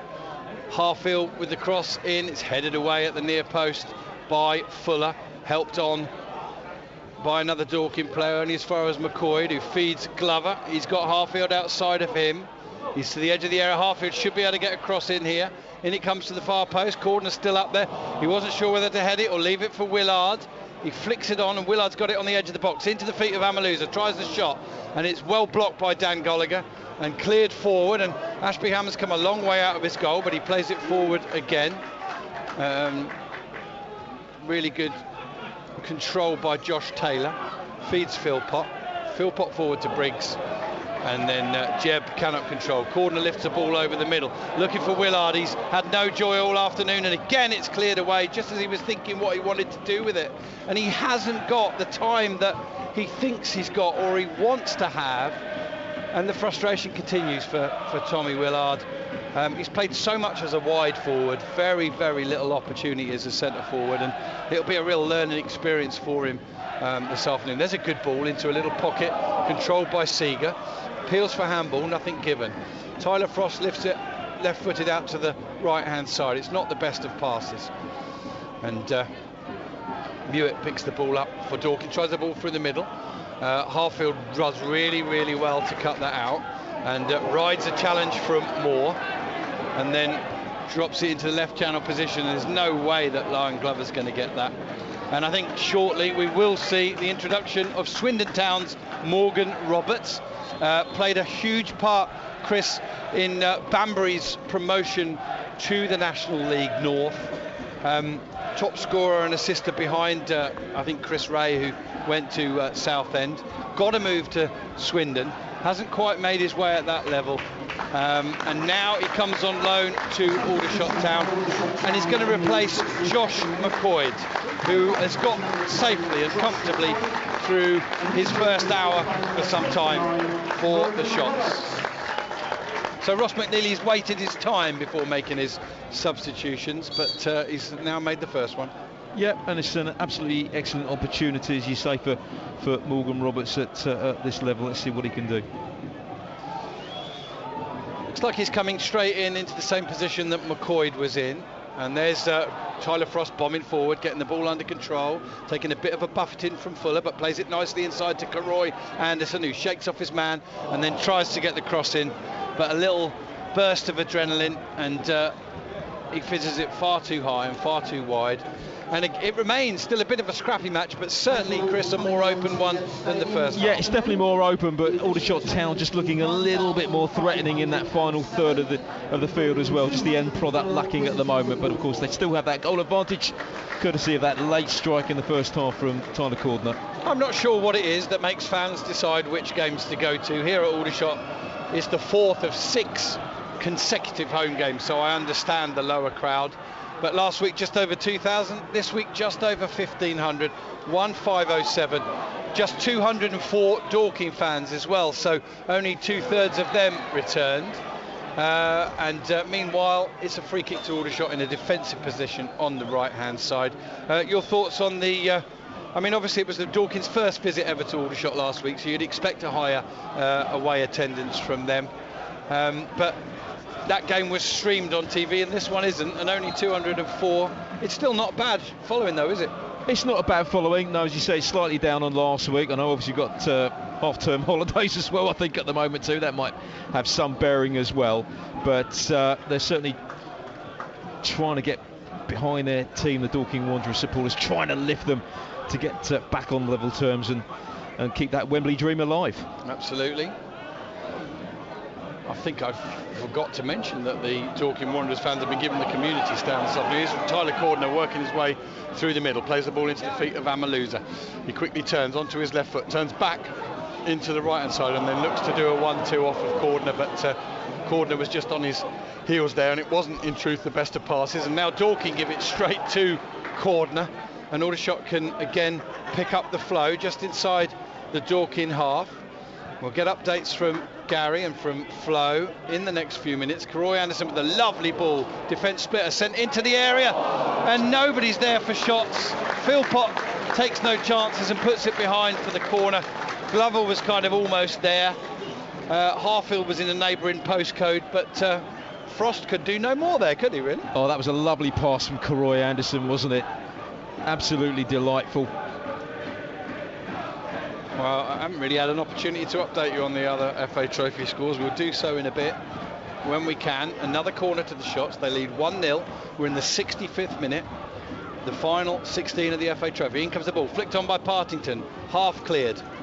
And I think Briggs will get onto this first, but Karoy Anderson goes in with the challenge and pokes it into touch. And so far, when Briggs has got the ball, it's been in the final third, and that's not where he wants to be his effective self, is it really? No, it's not. As we've mentioned earlier, of course, he's been out the game for such a long time, and it is going to take a while before he can find that form that he captured, of course, in that promotion-winning season last campaign. Ball forward from Dorking, taken down on the chest of Haji Manoga. Oh, he's got a lot of room in front of him. He's shaken off Seeger, continues his run forward. Now he'll poke it out wide to Tommy Willard, who's attacking from a more wide position in the second half. He's approaching the edge of the penalty area now, gets his head down. Can he get his cross in? Is there a deflection? No. Maybe there is. It goes to Glover. Glover across the area, tries a shot. That's blocked. Really well timed by Philpott. And it will spin behind for another corner to the shot. So they've got a slender lead. They've got the territory. And now they've got the possession as well. Very quick update as the ball's nowhere near the corner flag at the moment. FA Trophy scores: Banbury 0, Gateshead 1, Bracknell 1, Altrincham 2, Eastleigh 0, Maidstone 3 now. Hungerford 2, Farsley Celtic is the highest scoring game. Maidenhead 0, Halifax 0, Southend 0, York 1, and Torquay United 1, Barnet 2. You're fully up to date. Here it's Shots 1, Dorking 0. In comes the corner. Heads up, Gallagher beats both Cordner and Partington, but the ball's only come as far as Morgan Roberts. Now Glover's picked it up, plays it to Harfield. He's there inside the penalty area, chips it into the far post, over everybody. Willard picks it up, far side of the penalty area, rifles in the shot, comes off the midriff of Dan Gallagher, and the shot's looking to turn the screw, but they can't find that second goal at the moment. Yeah, that was a poor delivery there from Harfield, who was in acres of space on this left-hand side. It went over the top of Amaluza, but yeah, really was a poor delivery. But corner number 5 for the Shots. Good afternoon to Mother, who's listening in. Corner to the Shots, 1-0 up in this FA Trophy final 16 tie. 67 minutes gone now. Harfield with the corner, and Lincoln punches off the head of his skipper, who goes down quite heavily, but he's up and he's okay. He's rubbing the back and the top of his head, and it'll be a throw in to Aldershot on the right hand side, not quite level with the edge of the penalty area. Aldershot Town supporters listening in will not feel comfortable at all, and Aldershot pushing for a second goal that might just see them through in this. But here's, they've given away the ball, and so though immediately of Dorking. Yeah, Mouet and I think that was Jeb, not on the same wavelength there. You just get the feeling now, Rob, that I think a second goal for all would be a killer. Dorking Wanderers just on the ropes a little bit at the moment. I think it's fair to say, and I think a second goal. Oh, great turn from Amaluza on the right hand side. He's down by the byline, looks to pull it back. It will only go as far as that man Frankham, and then the ball comes off of Tommy Willard and goes behind. A little bit more information on some of them Aldershot subs. Ashley Akpan is a full-back, but he is the academy side's top scorer this season. Mason Obeng is a central midfielder. George Milner-Smith is a centre-back. And the one player who might get a run for these last 10, 15, 20 minutes for the Shots is probably Harry Panayatu, who is back on the bench today. Here's Morgan Roberts holding the ball up, gives it to Glover. Glover tries to find Karoy Anderson, but he's outnumbered by Dorking. Partington plays the ball through. Philpott underhits the ball, and Lincoln will just get there before Morgan Roberts, and then Philpott has a heavy touch but just keeps it in play. And well, 2 Aldershot Town players missed that, and Seeger plays it back to Jeb, who plays it over the top, and Seeger is outwitted by Tyler Frost, who only came on last week to make his debut for Corey Jordan in the right back position. The right-sided centre-back he was briefly, but he's looked at home every minute that he's been in an Aldershot Town shirt so far. Shots 1, Dorking 0. We're in the 70th minute, and Aldershot are 20.5 minutes plus whatever referee Lewis Smith adds on away from a place in the last 8 of the FA Trophy. Here's Cordner on the ball, turns it back towards Ashby Hammond. Seeger, who's ploughed a lone furrow up top for Dorking this afternoon, chases, but he can't get near it. Here's Karoy Anderson battling a little bit clumsily with Jeb, but he comes away with the ball, plays it into Willard. Willard's quickly got 2 Dorking players on. He comes back inside to Karoy Anderson. Anderson to Roberts. Roberts, a nice little touch, and then the ball gets away from him. But again, Karoy Anderson reads the play nicely and lets it go back to Minoga. Now Morgan Roberts picks the ball up, tries a ball forward that doesn't come off, and Dorking have won it inside their own half. Played forward up towards Seeger, who holds the ball up. Overlapping run. Cordner's coming across, should get there. Does get there, plays it off the Dorking Wanderers player, who stays down. Willard tries a sharp turn which doesn't come off. Luke Moore onto the loose ball. Karoy Anderson onto the next one. Oh, lovely quick footwork from Justin Amaluza to get on the ball. And then he looks to try and work it past Gallagher. He can't, he has to come back. Sends it inside. It's left by one player and then another. Partington has got Harfield ahead of him. Harfield now looks to get his cross into the far post. Oh, Glover gets there. Really brave late run from Glover, but he can only head it behind the goal at the East Bank end. And really the story of the last, 15 minutes now, Chris, is are Aldershot going to get a second goal? Yeah, I think if Glover was another 3 or 4 inches taller there, he would have got that in the back of the net. Again, it was this time it was a lovely delivery from Harfield, but I think Dan Lincoln just requiring some treatment once again. Of course, he sustained that injury at the end of the first half. He's just down on one knee at the moment. News coming in from Dagenham and Redbridge. Yes, Shots fans, he's done it again. Dagenham and Redbridge 2, Solihull Moors 1. Ini Effiong with both goals. I would suggest, after a difficult week on the PR side of things, Aldershot are going to need to progress today in order to keep the noise down about Ini Effiong's departure. He's gone, of course, and Aldershot Town players, management, staff, supporters, whatever, are going to have to move on rather quickly, as you do in football. But a great start for Ini Effiong on his home debut for Dagenham and Redbridge with a brace. Now we've got a stoppage in play, and it's Dan Lincoln who's down again. Chris, talk to our listeners about that. Yeah, it is. It was a result of that last passage of play, of course, which resulted in that header from Ryan Glover. He couldn't direct it towards goal. I think he's might have just landed a little bit awkwardly there, Dan Lincoln. So just requiring some treatment to that left knee, I think. Mark White has got the attention of his full team at the moment. As, to be fair, as Ross McNeely, but Ross McNeely's a lot more laid back. He's just going to the bin to put a bit of chewing gum away. And whatever he had to say to his Aldershot Town teams, he's obviously already said. Dan Lincoln is going to continue. I mean, it's either that or Dan Gallagher takes the gloves off him. I'm told that Joe Walsh is no longer at the club. There's a young goalkeeper on the books, isn't there, still for Dorking? Whose name escapes me at the moment. I know he's 18 years of age, Rob. But yeah, Joe Walsh was only, of course, a temporary loan signing from Queen's Park Rangers, who left, I think, around about the beginning part of January, middle of January. So we will begin with a set piece which Dan Lincoln, who's just received a couple of minutes of treatment, will take from within inside his own penalty area. So 73 minutes gone here, but I think we're well behind the other games now. We really should get another update from Gary at Crawley and from Flo at Woking. Let's just see where this ball goes from Joe Partington out to the right hand side. It'll find touch. So Gary Smith at Crawley, can you give us an update?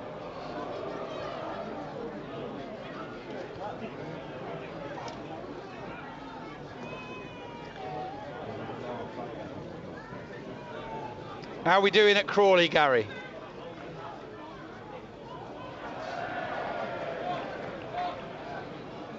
All right, we'll try Gary again in a little while. Here he is.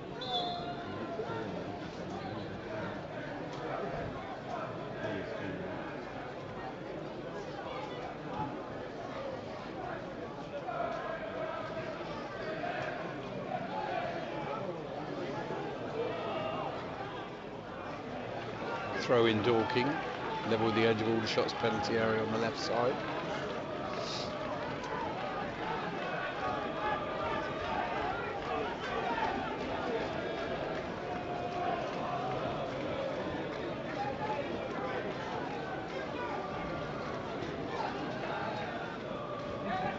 So all change there, all change at Woking too. We'll go there in a minute. It's a throw in from Dorking, headed up and on, and then further out, and then back in from Gallagher, out from Partington.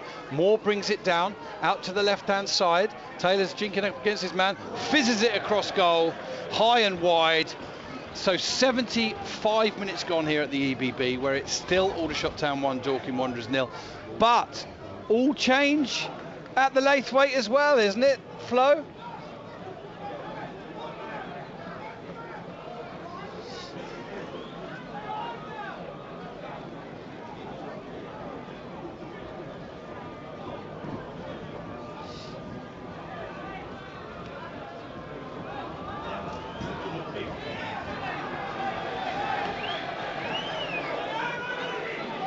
Great stuff there. So Woking 2, Borehamwood 2, Crawley 1, Crewe 2. Here it's still 1-0.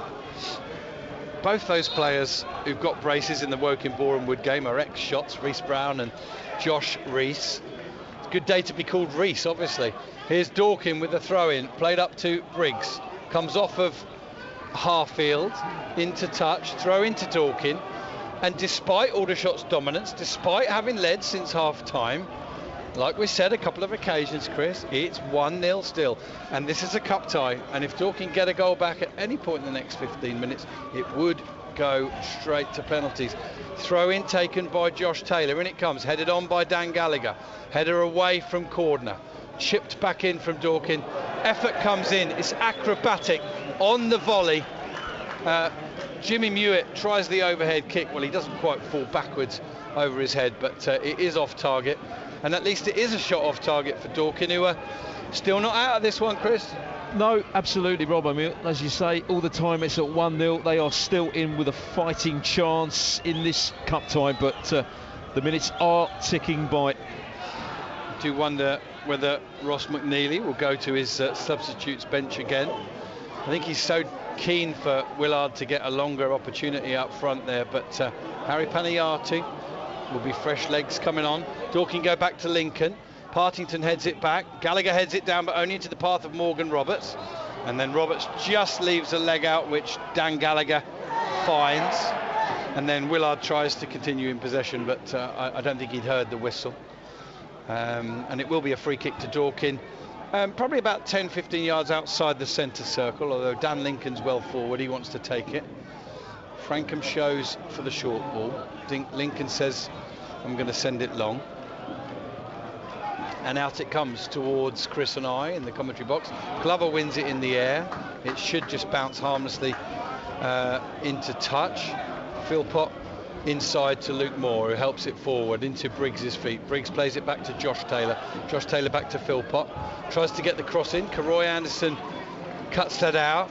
And Dorking, who've not, as we said, won a point in the league since the middle of December. I've got a break from league action today, and they're in a cup tie here, and they're not out of it. 1-0 down, 13 minutes left. In comes the throw from Taylor, headed away by Cordner. It's going to come back to Taylor. One touch to the edge of the penalty. It comes back to Jeb. Jeb clips it in. Helped on by Mewett. Cleared away by Tyler Frost. Huge clearance. And Amaluza will battle for it and just misses it. It's Matty Briggs back there. He's a real team player, isn't he? He goes back for the cause, doesn't he? Even though he's still working his way back to full fitness. He is. He's the absolute engine room of the Dorking Wanderers side, and once he does get back to match fitness, which will probably take a few more games, then he will certainly be instrumental in playing a part in Dorking's survival hopes this season in the National League. Dorking clear it forward, and it bounces awkwardly. Aldershot supporters claim handball. Nothing given by the referee. He's had a pretty good game actually by letting a lot of things go. Just threatened to lose a bit of discipline in the game in the final quarter of the first half, when he had to get his yellow card out a couple of times then. There's a not such a good touch from Briggs. Glover turns it round the corner to Morgan Roberts, who plays it back off of Frankham and into touch to win the throw in a tight space. And it's still all to play for here. Shots 1, Dorking 0. We're into the 80th minute. The shots are getting closer. But every Aldershot Town supporter that's ever lived know that Aldershot don't do anything comfortably. Throw in is put back in touch by Dorking, or maybe didn't even come in, I'm not sure. Either way, it's another throw Harfield will take. And at the moment, Aldershot's still asking questions at the other end, but as the time draws on, they may think about just hanging on to what they've got. We have to remember as well, Rob, how many times have Dorking Wanderers won games in the final few minutes? Well, what's the referee spotted there, Chris? He's given a little free kick there, I think, a little coming together between two players, and the free kick goes the way of Dorking Wanderers. Inside their own area, Dan Lincoln will take. And it'll mean so much, not just to the supporters, of course, but to the players of both of these clubs. It's very rare that players at this level of football get an opportunity to go to Wembley. Whoever wins this today will be just 2 games from it. And we know, of course, that Joe Partington, the Aldershot town skipper, was a member of the winning side, Bromley, last year, who beat Wrexham in the final. So he'll have had a taste of it, and he'll want more of that, that's for sure. Ball forward from Dorking, one in the air by Cordner. Ball bounces loose, and Cordner touches it out of his feet, and he just pokes it back, but it doesn't quite come off. And Briggs sends it down the right-hand side, but Glover is well positioned, and he can just shepherd it into touch. Wealdstone already 2-1 down at Wrexham have had a man sent off there with 7 minutes to go, whose identity I don't know of at this point. But and in the FA Trophy, a quick scan down the scores there tells us that Maidstone are now 4-0 up at Eastleigh. Binham Williams, Deacon, Booty and Shamar Lawson with the goals. And what a fillip that is. Maidstone showing, Chris, that, you know, they're really appreciating the break from the league, where they're right down there in the bottom 4. Dorking, of course, now sitting just 1 place and 2 points, I think, outside the relegation positions. And they'll be keen to get their league season back on track. Chris will tell us in a little while who's next up for Dorking. There's a good battle between Caroy Anderson and Luke Moore. Moore lifts it over the top looking for Briggs. Cordner comes up against Briggs, doesn't quite win it cleanly. Here's Josh Taylor into the edge of the penalty area, and he's just scuffed his touch there, and it'll be a goal kick to the shots. And Cordner not quite winning the ball, but just doing enough. And Aldershot eke a little bit closer towards the last 8 of the FA Trophy. We're going to see another substitution for Aldershot very soon, and I'll give you the identification of that player shortly. It does look as if it is one of the youngsters. Ball forward, headed on. Partington wins the next one. Gallagher misses out on this occasion. Namaluza picks it up, but Gallagher comes back so well and so strongly. For me, over the 2 games, has been the best Dorking Wanderers player. And now we are going to have a stoppage in play while the referee makes sure that we start again from the same position. It's Max Kretschmar, who's got a second yellow card for Wealdstone, sent off at the racecourse ground. Meanwhile, Dorking attacking on the left-hand side with Mewett. It's got an overlapping run from Fuller. Fuller puts the cross in. Cordner can only head it up in the air, and then Glover heads it away, only as far as Frankham. Altrincham have got a 3rd goal at Bracknell. It's the only change in the scorelines elsewhere in the FA Trophy. Here's Dorking in possession. We're in the 84th minute. Deep cross, in it comes. Oh, and it's headed over the bar by Josh Taylor. And Chris, a very difficult one, but probably the best chance of the day for Dorking. That undoubtedly, Rob, that is the best chance they have had all afternoon for Josh Taylor. He got his head on the end of it. He managed to attack the ball. I think it was Barry Fuller that delivered an absolutely pinpoint cross there, but he couldn't direct it on the target. It's over the bar, and with just about 6 minutes or so remaining, they haven't had too many chances this afternoon, but absolutely no doubt that was the best that they've had. I think Tyler Cordner might be coming off here for the shots, unless I've misread the number. Oh no, it's 15. I beg your pardon. So Caroy Anderson comes off on loan from Charlton, and Peter Abimbola, who's had very little game time for shots so far, on loan from Northampton, comes on for certainly, I think, will be his home debut.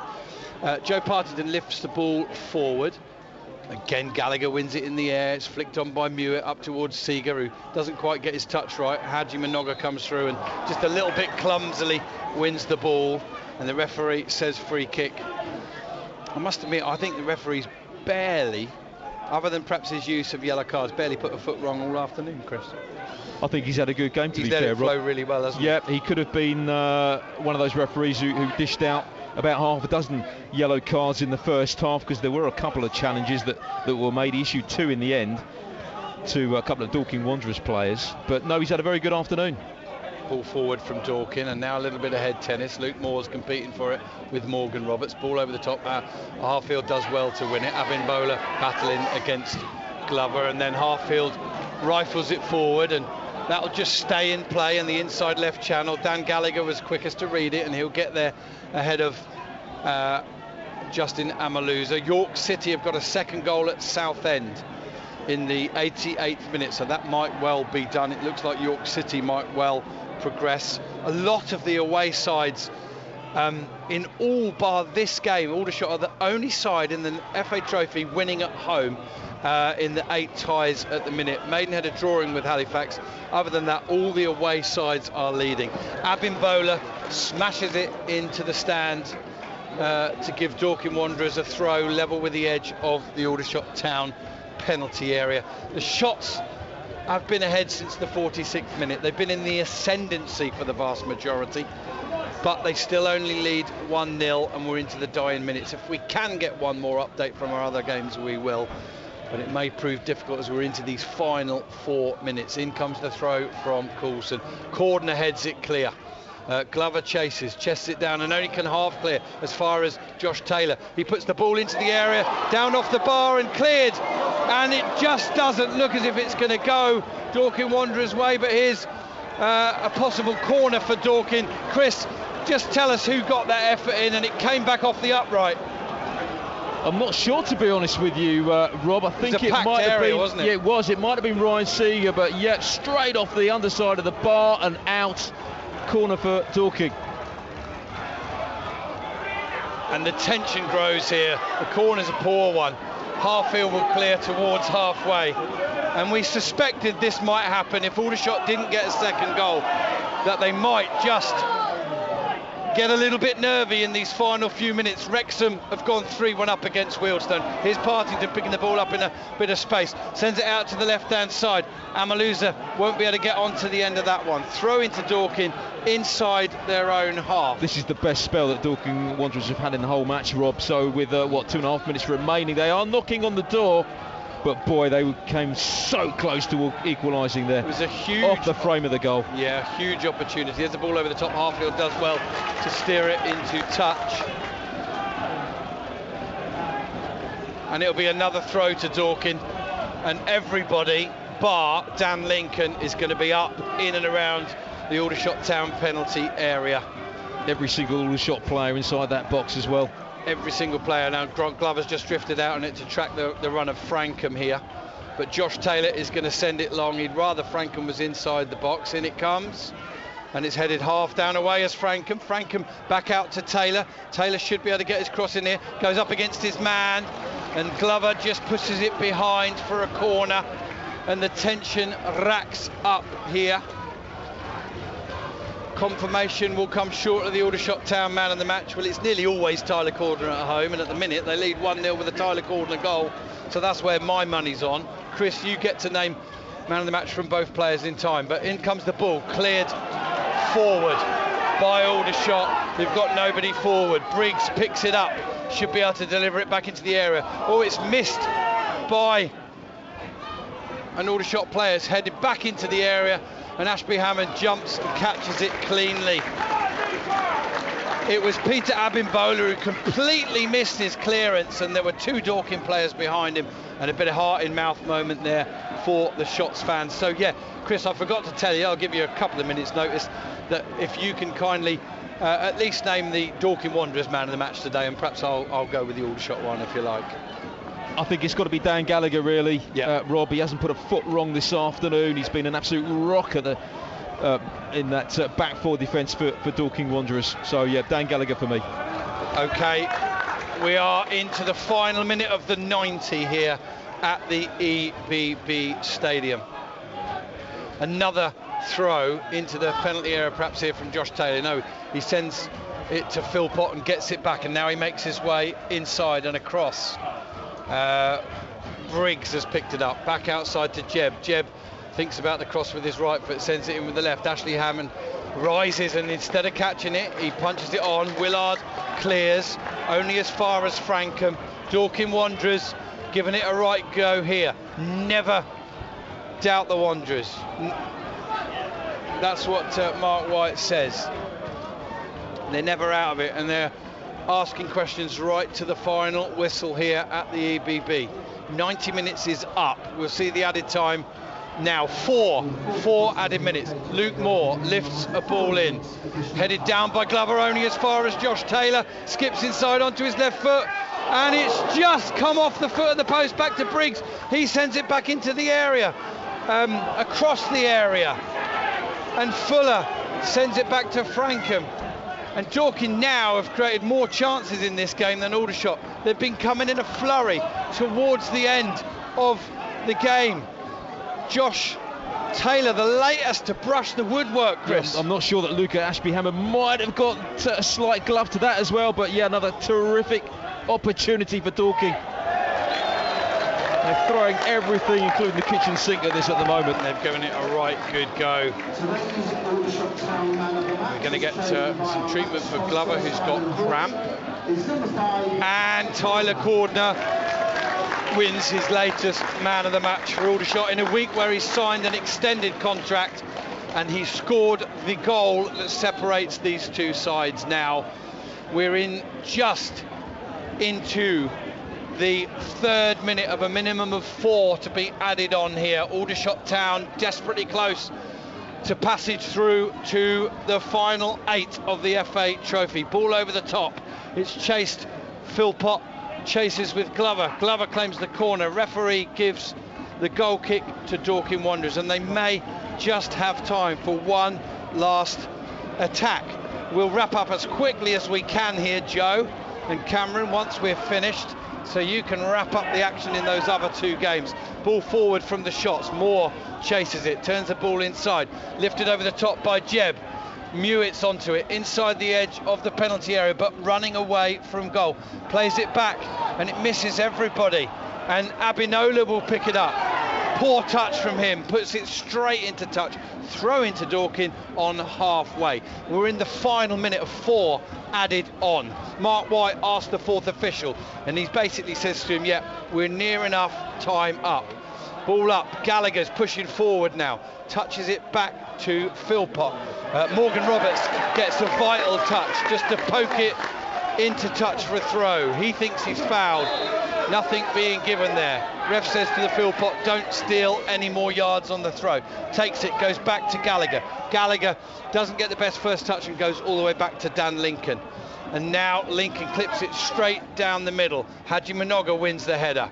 Partington heads it into the path of Harfield, who puts his foot through it unceremoniously, bounces down off the north stand roof.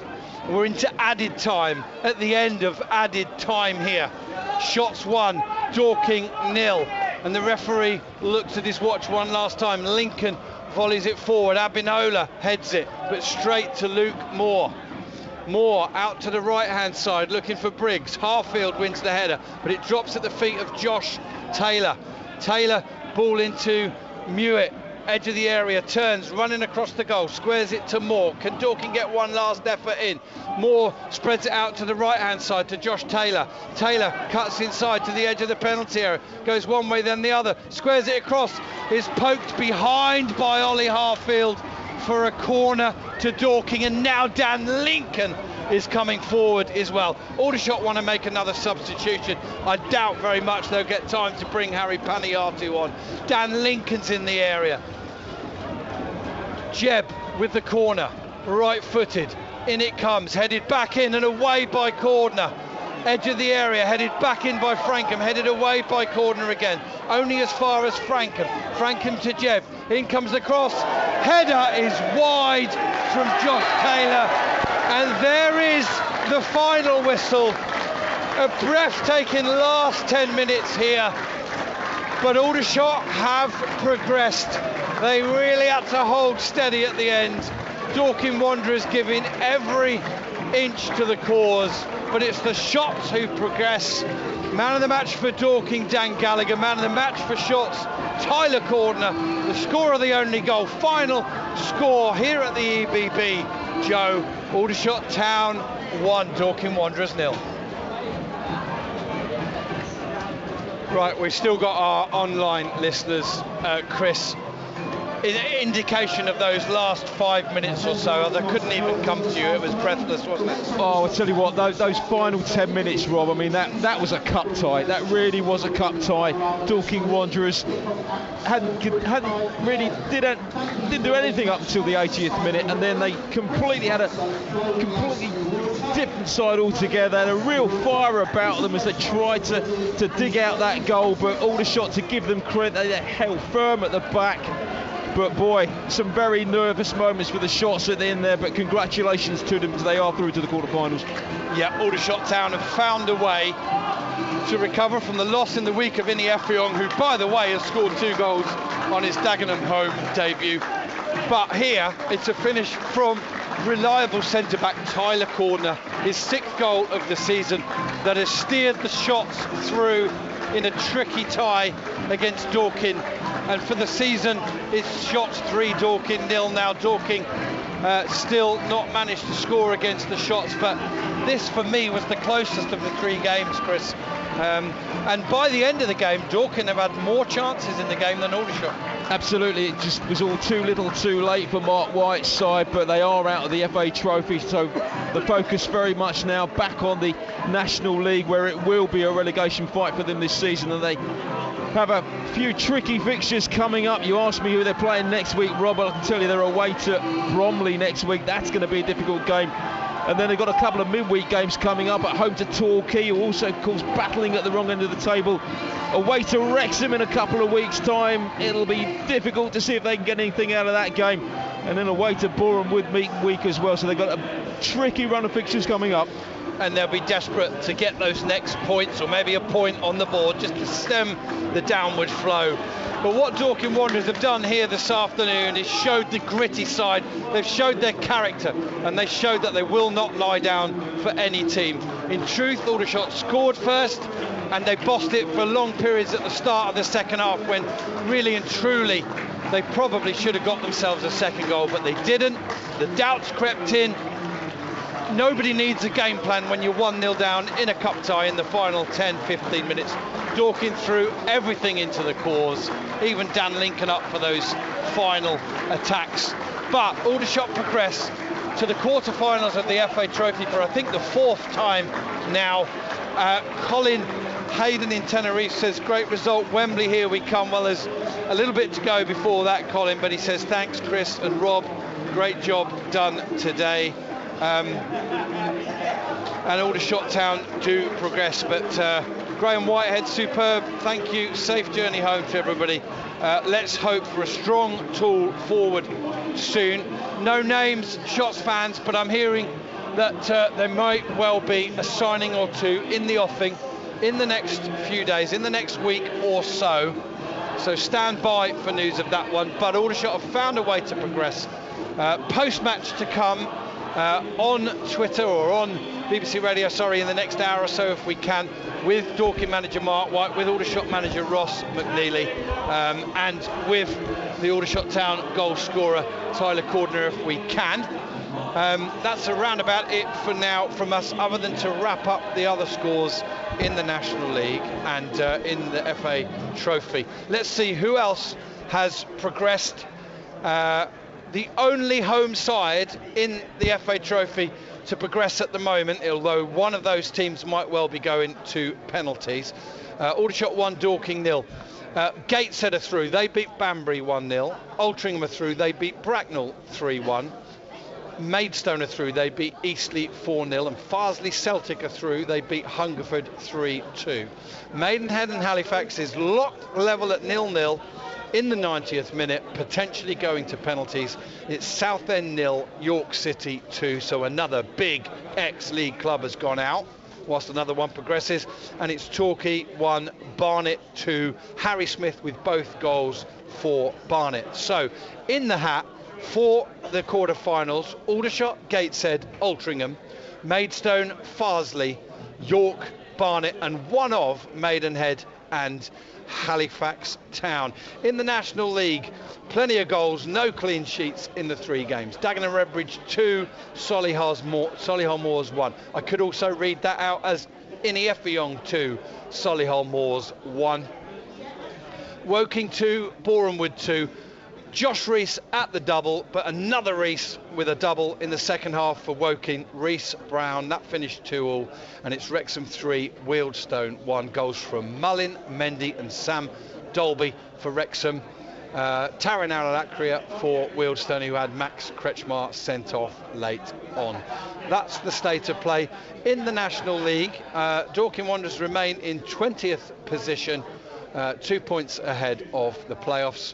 Aldershot remain in 13th position. They, of course, have been involved in FA Trophy action this afternoon. That's it. It's been a breathless last 20 minutes or so in the commentary box. Chris, real pleasure to have you alongside me today. Not a pleasurable result for Dorking, but they'll take heart, won't they, into the battles that lay ahead. They certainly will, Rob, and as you say, plenty of fighting spirit about Dorking Wanderers. Of that, there's no doubt at all. We've seen that in earlier parts of the season as well, when they've snatched victory from the jaws of defeat. It didn't quite come off for them today, but absolutely Mark White will be absolutely delighted with the way they applied themselves at the end. And to be honest with you, they could have taken it to penalties. They were very unlucky at the end. Overall, over the course of the whole 90 minutes, I think probably Aldershot just about shaded it. But no, Dorking Wanderers certainly live to fight another day anyway. And it's going to be a relegation fight for them, but it ain't over till it's over. Yeah, Dorking Wanderers have been short of quality in both areas in the games that they've had against Aldershot, but they've also been a little bit short of luck as well.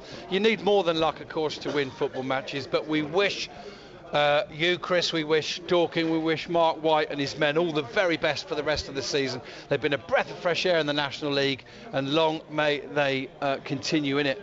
Aldershot, of course, not safe themselves yet. They've had a good run. They're up to the upper mid-table positions or lower mid-table positions, but a long, long way to go for both sides. We'll be back here again, listeners, on Tuesday night for Game 5 of this run of 6 consecutive home matches. And the opposition is getting bigger, it's getting tougher. It's Chesterfield, who are about to kick off in the next 5 or so minutes against 15 minutes or so against Notts County live on BT Sport, if you want to tune in and watch that one. And then next Saturday, in 7 days' time, Wrexham will be here. Both of those games will have live BBC Radio Surrey Sport commentary. And I think we're going to get early word from the Aldershot Town manager, Ross McNeely. Let me just speak to my producers to see if they want me to get Ross to hold on for a minute or so to take it live. What do you think, Cameron? Can you hear me?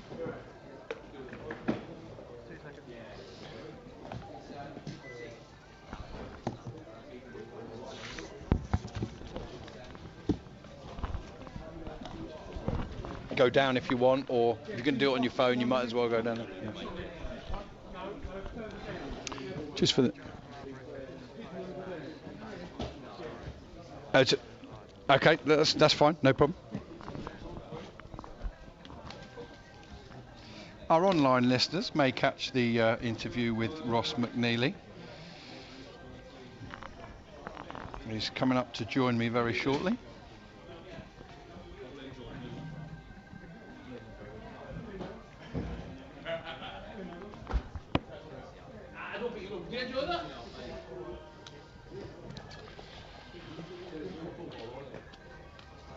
Stand by, online listeners, for Aldershot Town's winning manager, Ross McNeely.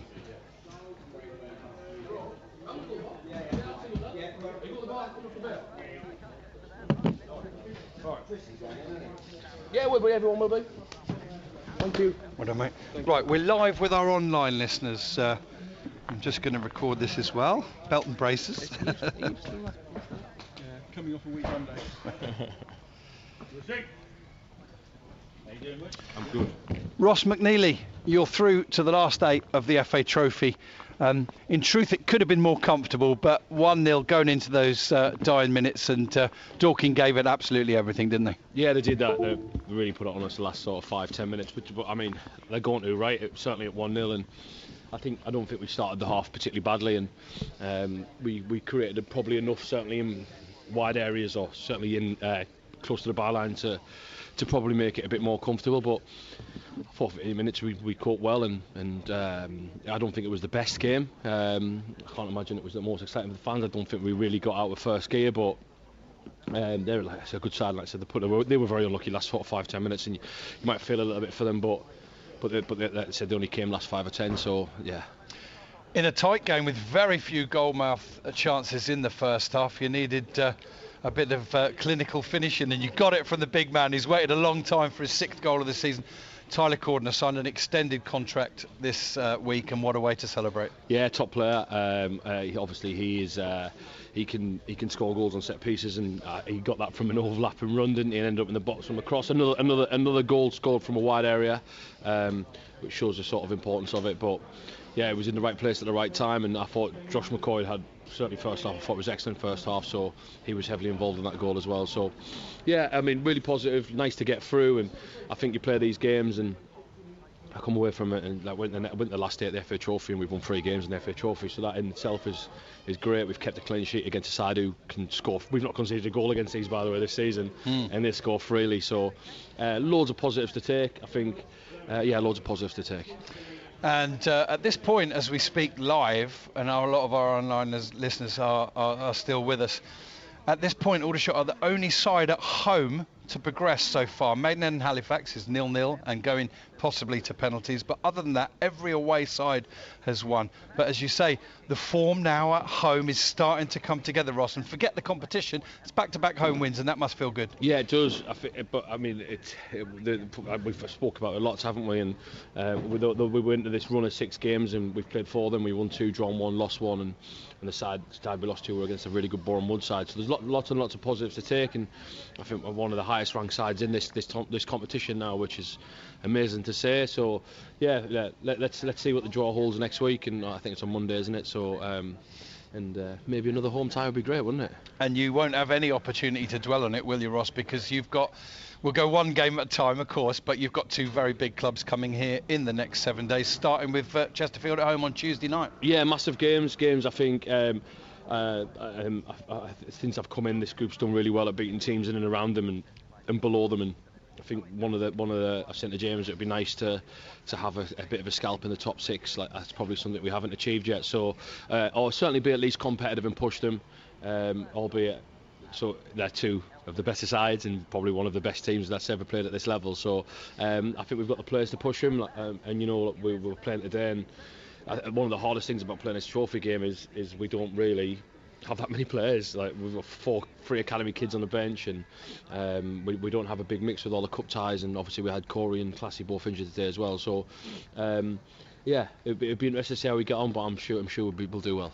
I must ask you, it's the first opportunity we've had to get some reaction from you. You lost your centre forward this week. He's gone and banged in a brace on his home debut to win the game for Dagenham. It's a tough loss for the side, isn't it? But potentially from it there may be some green shoots as well.